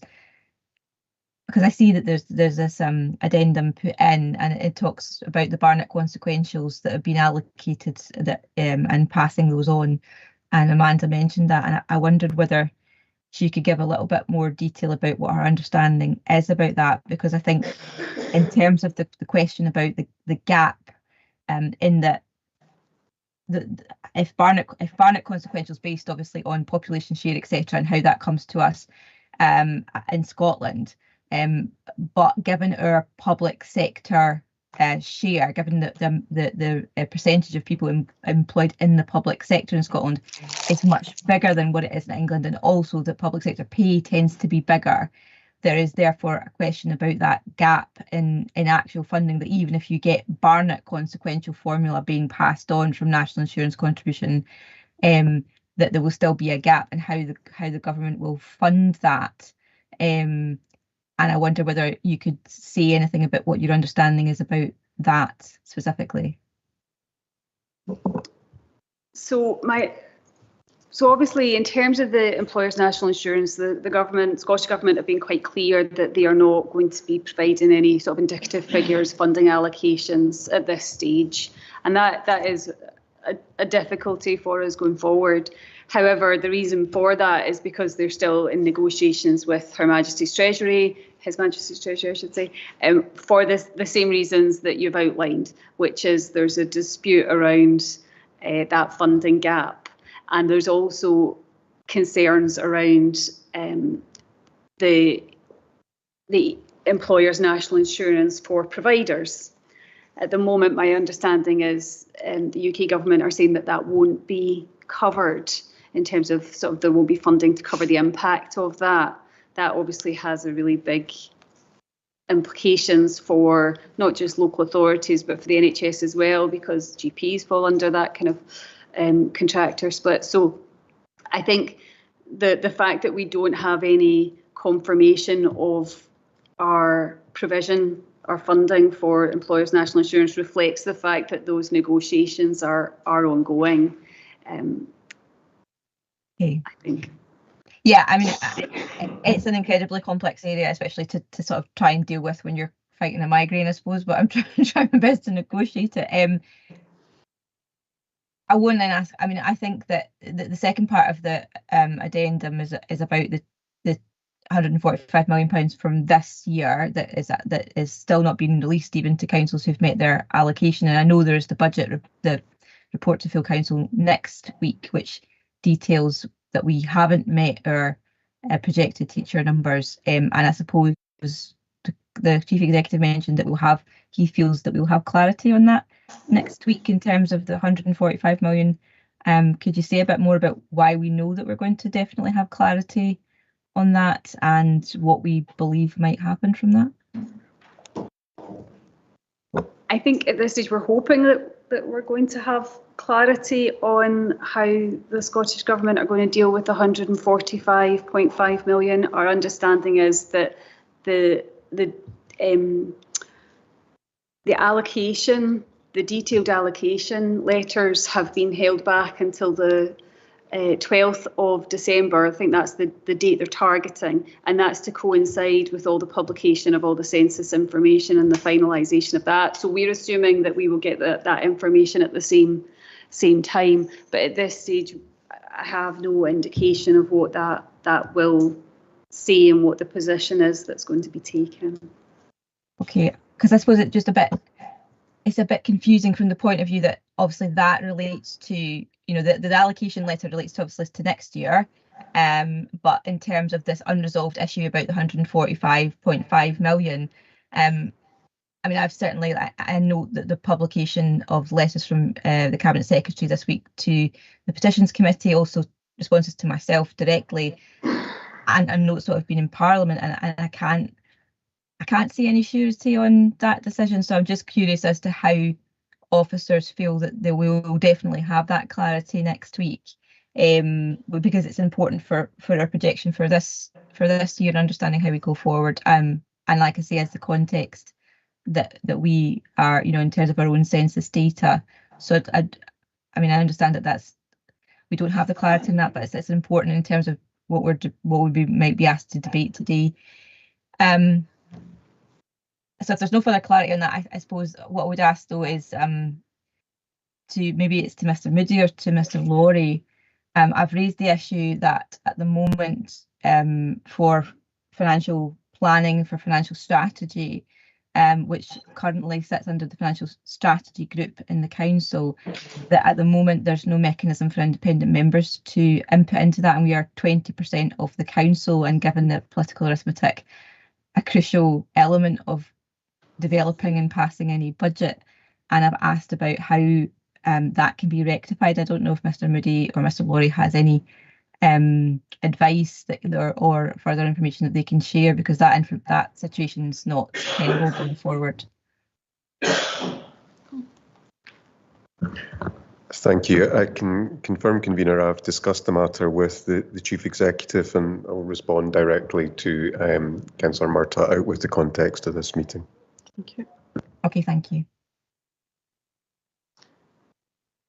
Okay, any further questions? No. I'm actually going to go to Councillor Sinclair, who's going to speak to the addendum and to the report.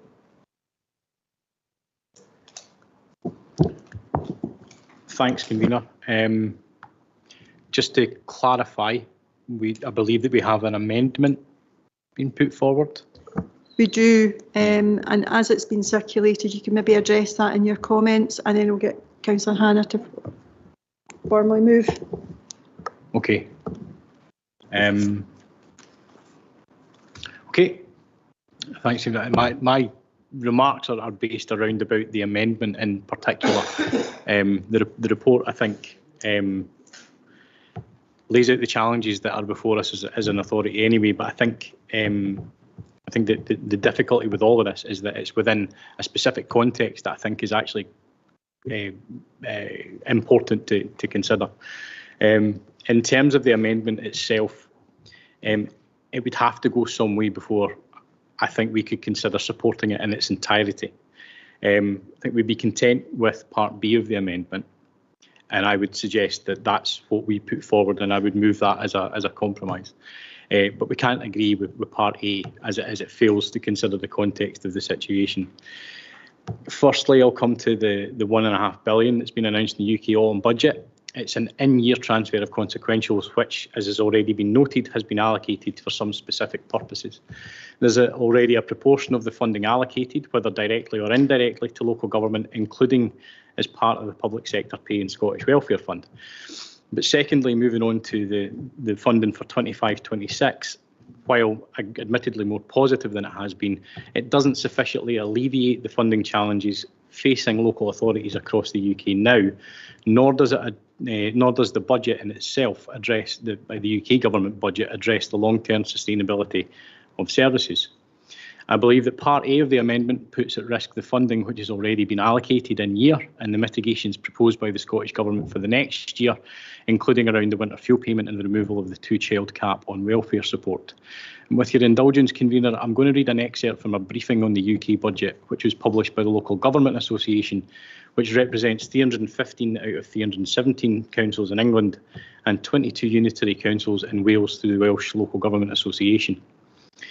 It reads, ahead of the budget, the LGA made the case for government to address the cost and demand pressures which have pushed many councils towards the financial edge. It is encouraging that the Chancellor has responded today by providing £1.3 billion extra funding for the next financial year, which will help meet some, but not all, of the significant pressures, especially in adult and children's social care and homelessness support. This is a step in the right direction, but councils and the services they provide to their residents still face a precarious short and long-term future. The government needs to give explicit clarity on whether councils will be protected from extra cost pressures from the increases to employer national insurance contributions. It is not clear the extent to which the increase in core spending power is dependent on councils increasing their council tax rates. The LGA has continually highlighted that council tax rises, particularly the adult social care precept, have never been the solution to the long-term pressures faced by councils. This is particularly the case for social care, where increases in costs and demand do not align with capacity to raise council tax. Increasing council tax raises different amounts of money in different parts of the country, unrelated to need. Only with greater funding certainty through multi-year settlements and more clarity on financial reform can councils protect services, meet the needs of residents and work in partnership on the government's priorities, from social care to housing, inclusive economic growth and tackling climate change. We look forward to continuing to work in partnership with the government to address these issues for councils and communities. Ends. So, while there is a perception that the UK government budget is a positive step, it fails to address the chronic underfunding of services across these islands by taking into consideration the need for a medium and long-term plan to properly address the shortfalls in resource funding to bring services back onto a sustainable footing. The further revelation in the UK budget document that the increase over the period from 23-24 to 29-30 falls from the short-term injection next year to an average of 2% over the period makes it clear that this new UK government are only concerning themselves with the short term. When you add this together with the significant hit that local government is going to take on employers' national insurance contributions, given that this too is not fully funded, I don't believe that this is in any way something we can be grateful for, as it speaks to the short-sightedness of at the heart of the UK government that we have disappointingly come to expect. It remains the case that the only government in the UK that can take action to address these serious financial difficulties is the UK government. Like it or not, the Scottish Government can only spend the resources given to them by the UK, and it's clear that there's still not enough to go around. While responsibility over the delivery of services may be devolved, the provision of funding is a matter for the UK, and that, as we've seen from the evidence of the Local Government Association, is a matter that impacts every part of the UK. I can't agree with point A in the amendment, but I'd be content with point B going forward, and I'd move that as a compromise to the amendment submitted. Okay, thank you, Councillor Sinclair. I'll formally second, but reserve the right to come back later in the debate. I'll just go to Councillor Hannah now to formally move her addendum. Thank you, Convener. I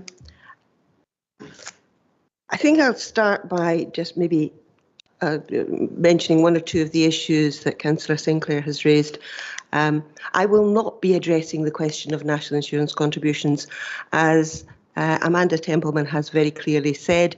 That is not part of this amendment, and it's not part of the current budget proposals from the Scottish Government. That is a figure that we will not know from the UK Government until the spring, the amount of money that's going to be given for the national insurance contributions issue. So I was not addressing that at all in this amendment. In terms of the second part of the amendment, I welcome the fact that the administration is willing to accept that, and I will say no more on the subject for the sake of brevity. I could talk at length, but I won't. The issue here is that the UK government, I absolutely agree, has not given a long-term solution to the fundamental problems in local government, either north or south of the border. But I would not have expected in the few months that the UK government has been under Labour control that they would have found the long-term solutions. What they have done is give significant sums, 1.5 billion in this financial year. That's £1,500 million in 24-25 for what's left of 24-25, which is less than half a year, and £3.4 billion for 25-26. That's £3,400 million. Now, those are significant sums, and they are, that is an uplift to the Scottish Government funding. Now, when announcing the decision, Ian Murray, the Secretary of State for Scotland, said that money must reach frontline services to bring down NHS waiting lists and lift attainment in our schools. Now, Falkirk Labour totally agrees with that. That is where these funds should be allocated, and we would like to see that happening. Now, That is essentially what this amendment is about. It is about asking the Scottish Government to ensure that this significant uplift in funding is passed over to local authorities, to integration joint boards and to the NHS, that it is passed over to improve our education, health and social care services, and not spirited away for some other intention.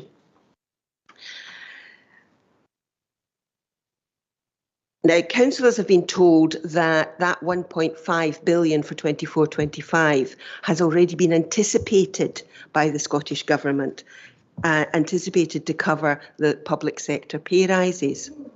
Now, I find that really, really difficult to accept.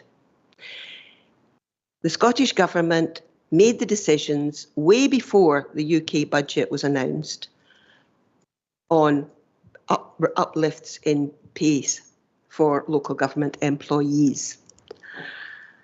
Now, either they knew that they had the money to pay for the awards, in which case there's no need for them to use this 1.5 billion, or they didn't have the money to pay for the award and they were keeping their fingers crossed that the UK government was going to give them the money to do that. And if that is true, the Scottish Government is guilty of significant financial mismanagement. This is perhaps not surprising, considering that the Finance and Public Administration Committee has said that it's deeply concerned about the Scottish Government's strategic approach to public finances. So maybe that's not a surprise. There are a number of factors that determine the funding share for different local authority areas, but it is worth reflecting on the size of the population of Falkirk Council area versus this particular fund. Falkirk has 2.89% of the Scottish population. 2.89% of 1.5 billion is 43 million. And I would have hoped that that kind of money would be what would be coming to the Falkirk Council area, not necessarily just to local government, but to the area. 2.89% of 3.4 million is 98 million. Now, the announcements that we've had from the Scottish Government so far do not suggest that the figures that are going to come to the Falkirk Council area are anywhere near that kind of figure. And our amendment is about asking the Chief Executive to write to the Scottish Government and to try to persuade the Scottish Government to give more consideration to the needs of local government. Local government is on its knees. Education, health and social care services are on their knees. Labour wants the council to deliver good public services. We want the IJB staff to be able to deliver good public services. The council and IJB staff want to deliver good public services. We're asking the Scottish Government to fund the council and the Integration Joint Board sufficiently to enable us all to deliver good public services. I move this amendment. Okay, thank you. Do you have a seconder? Sure, much pleasure in seconding this amendment, and I will reserve the right to come back. Okay. Anyone else wish to speak?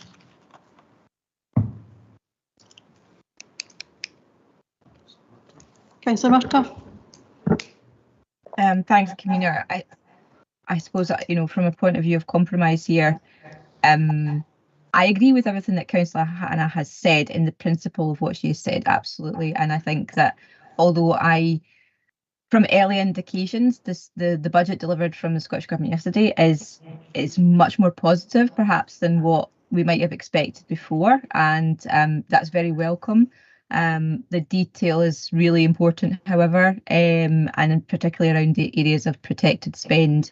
And I think, as we've all discussed this morning, that there is significant, need for clarity. We won't have that clarity until much later, and not even after maybe next week. But obviously it's a draft budget in a minority government setting, so it may well change. It probably will. And I think what gives me, yes, we've discussed the national insurance issue, but what gives me slight concern about point A is that actually, just looking at the allocations from the Barnett consequentials, knowing that we don't know what will happen with the national insurance discussion, potentially isn't enough of an ask, I suppose, because we don't know, like, the basing it on Barnett consequential and population shares is not going to actually give the amounts which we need in terms of our share of the public sector and the population share, outstripping what happens in England, and also that we don't outsource as much. Therefore, that whole issue about how the Barnett consequentials are worked out, it can't be. I would be concerned about restricting it in that sense in point A. And so while I agree with all of what Councillor Hannah said in principle, I suppose I do have concerns about agreeing to point A and doing quick arithmetic. I would rather that what this council went forward with, what this executive went forward with, was actually, if we're all agreed on point B, and point A is unlikely to be, if it is unlikely to be successful, I don't know, I'm just running the maths in my head, would it not be better that we had a compromise position, and whether we could discuss doing that, or whether the administration could discuss potentially adding point B into their motion, in order that would be something that could be an option there, rather than just leaving it out, because I think it is a really important point that Labour brought forward on that. So I don't know if that needs a recess, or there could be some discussion in the debate, but that would be my suggestion. I think you've maybe either missed or misunderstood Councillor Murtagh. I'll just ask Mr Moody to clarify. Thank you, Convener. Yes, as I understand it, Councillor Sinclair indicated on behalf of the administration that they would accept the Part B section of the addendum. So that is already incorporated into the administration's motion. The point that remains at issue is point A, so the section on Barnett consequentials. All right, I just want to clarify on that. So basically, point B is part of the administration's motion to be added, and that's been accepted. Okay, I'm happy with that, but I think the points that I've made obviously stands. Thank you. Okay, thank you. Councillor Bundy. Thank you, Convener. I struggle to support Part A of the Labour amendment, and the reason for doing so is by saying that you're seeking assurance that all of the 1.5 billion is ring-fenced to local government appears to be infringing upon the spirit of devolution. It's up to the Scottish Government to decide how it spends the budget, and I think saying that money coming from the UK Government to the Scottish Government must be ring-fenced is a dangerous precedent that goes against the spirit and ethos of the devolution settlement. So that's why I can't support A. In terms of B, which is more the administration's amendment to the Labour amendment, I would be happy to support that, but with a potential update coming next week, could it be possible to add a clause that letter be sent before the end of this week? Thank you. Thank you, Councillor Bundy, and I think that would have to go without saying. It would need to be sent very, very quickly in order to be able to have any impact on any decision making. Okay, any further? Okay, sorry, Councillor Hannah. Just if I could possibly answer the questions that the councillors have raised. We wouldn't normally allow for answers to questions. Councillor Hannah, your opportunity was to present. Councillor Rice. Thank you, Convener. And I also personally agree that point A shouldn't go ahead. One, Councillor Bundy's right. You've got to understand how devolution works. Second, you've got to understand the make-up of councils, I think, which Councillor Sinclair was trying to touch on, and the multiple style of councils that you've got there. You've also got to look at if you're talking about percentages, because a lot of this is worked on, or even the monetary value. If you look at what's happened to councils, particularly in England and Wales, over the last 20 years or so, they have been significantly defunded in comparison to Scottish councils. So when you get that sort of situation, say you had a 3% rise down in England and a 2% rise up here, and I'm just taking these random numbers, if you're at a lot smaller value, that percentage, the 2% rise could mean more money. So it's just not right what you've put in there. I disagree with it actually relatively strongly, and I hope that the executive will go against it. Councillor Redmond. I just wanted to clarify the point that on the occasion the 3.4 billion will be allocated to local councils and social care partnerships, and then this part in proportion to the increase in these areas by the rest of the UK. So it's just saying that if the UK is increasing spending to local councils, then councils in Scotland should also receive a proportionate increase in our funding. We need to make sure that the Scottish Government isn't taking this money and using it to plug the gap in their own incompetence. This money is to help local government, to help health and social care partnerships, and to help healthcare. This council's on its knees. We need this money and we need this funding coming forward. So I don't see why it's so hard that we all unite together and ask for this. You know, I don't understand why we can't welcome this. As we said, it's not the golden bullet that's going to solve everything, but at the end of the day, it's a significant step in the right direction. And I think we need to really be banging the drum for local government and making sure that we're getting some of this. Thanks. Apologies for interrupting again, convener. Just point of order, if councillors have comments to make, instead of shouting them across the room, they should put their microphones on and make it officially, rather than shouting comments across the room, which obviously can't be picked up on camera.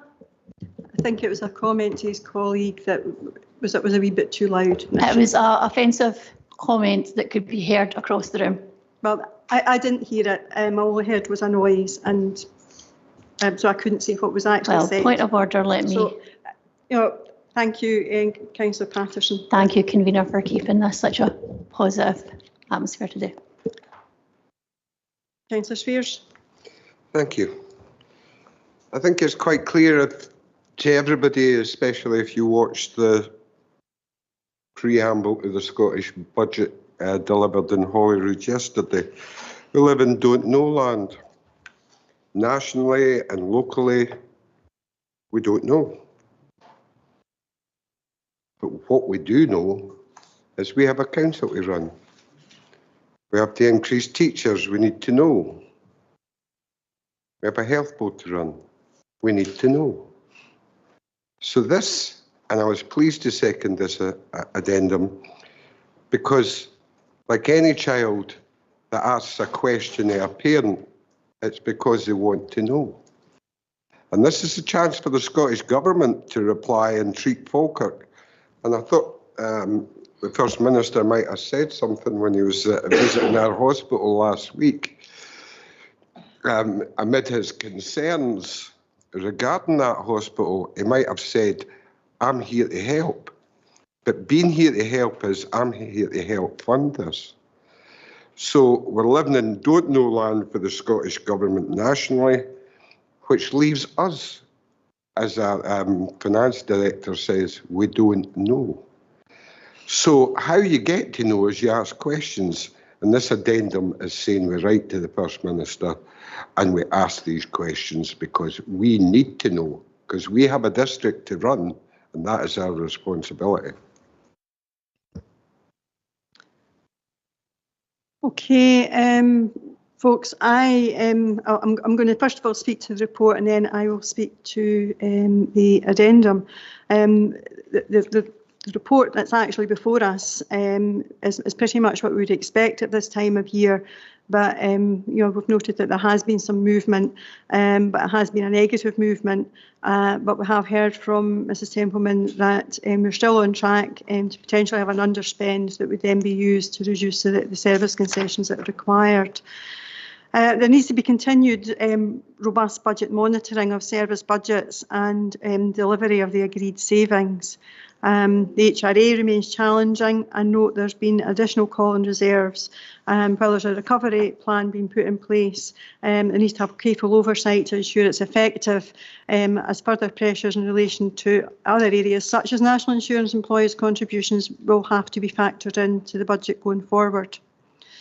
Following yesterday's budget announcement, it should be noted that there is a substantial increase to local government funding, which is very welcome, 2% real terms increase, as there is no restrictions in relation to council tax. Although whether this increase is enough to cover the projected budget gaps, we will require more in-depth analysis over the coming days.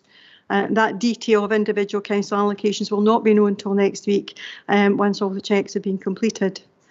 Challenges facing councils will differ, and while there's an increase in the general revenue grant, that still remains a significant proportion of increases of ring-fenced and directed spending pots, meaning councils will have little discretion over how those are spent.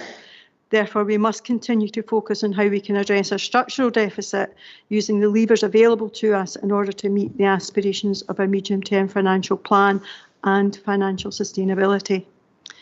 In the addendum, it calls for the Barnett consequentials of the 1.5 billion for 24-25 to be allocated to local government.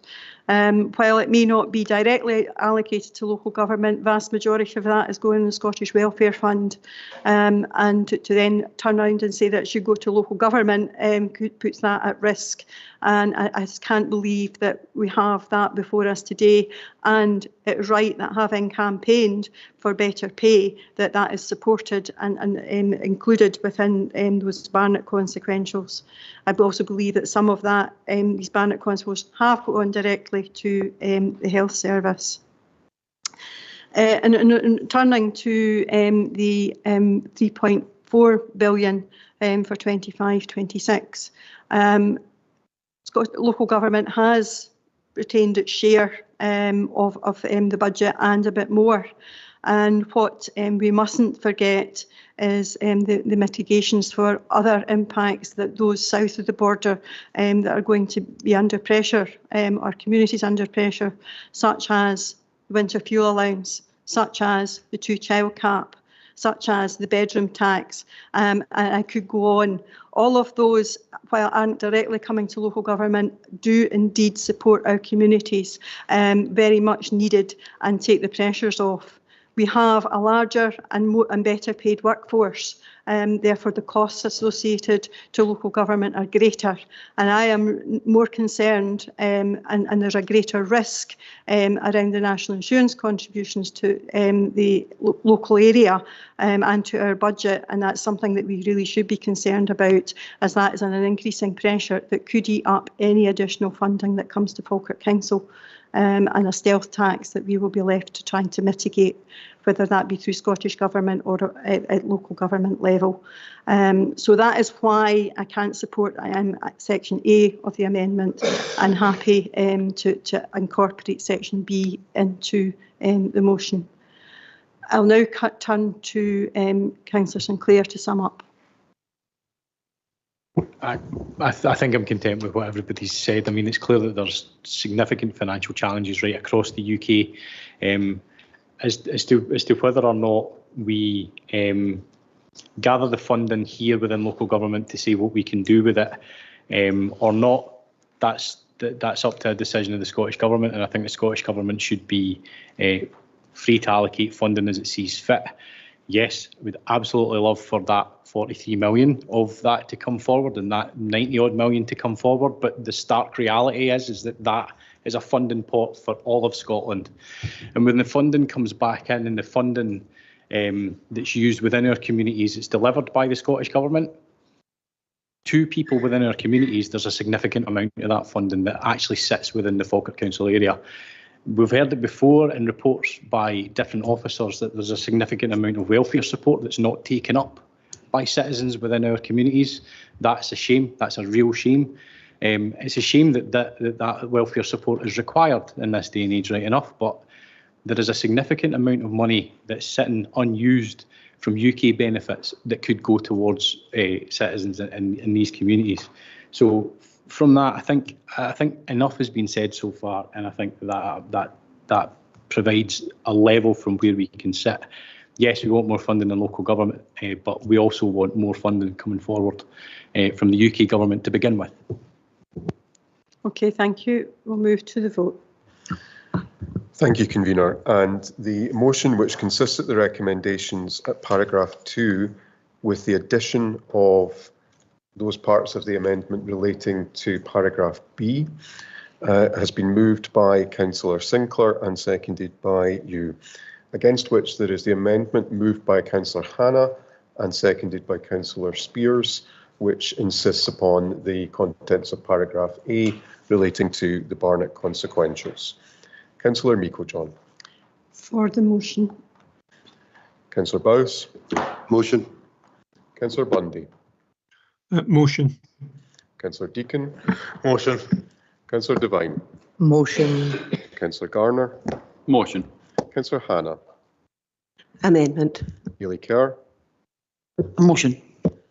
Councillor Murtagh. The motion. Councillor Nimmo. Amendment. Councillor Patterson. Amendment. Councillor Redmond. Amendment. Councillor Sinclair. The motion. And Councillor Spears. Amendment.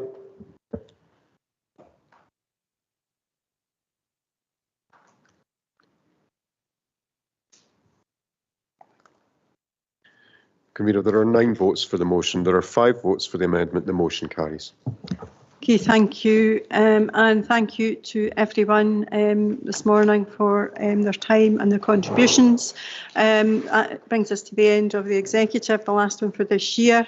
We have the joy of full council next week. And just to remind people that the timings have changed, and we will have some young people in to sing us some carols from Langley's Primary School before the meeting.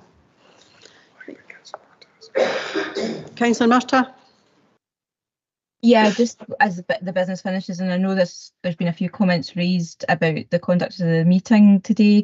It was just to say that further to what Councillor Patterson said, when you're attending online, and that obviously means as well those who are listening in from the public, when other microphones are on in the room, we can hear the comments that are being made in between councillors, and I don't think that is the kind of image that we want to portray either, but it also makes it difficult particularly for myself and everybody attending online to actually follow the debate and keep in discourse. I just want to say that I think it's really important that we acknowledge there maybe needs to be a wee bit of change in some of the conduct, and maybe members aren't aware that that's being picked up, but it is, and it doesn't come across well.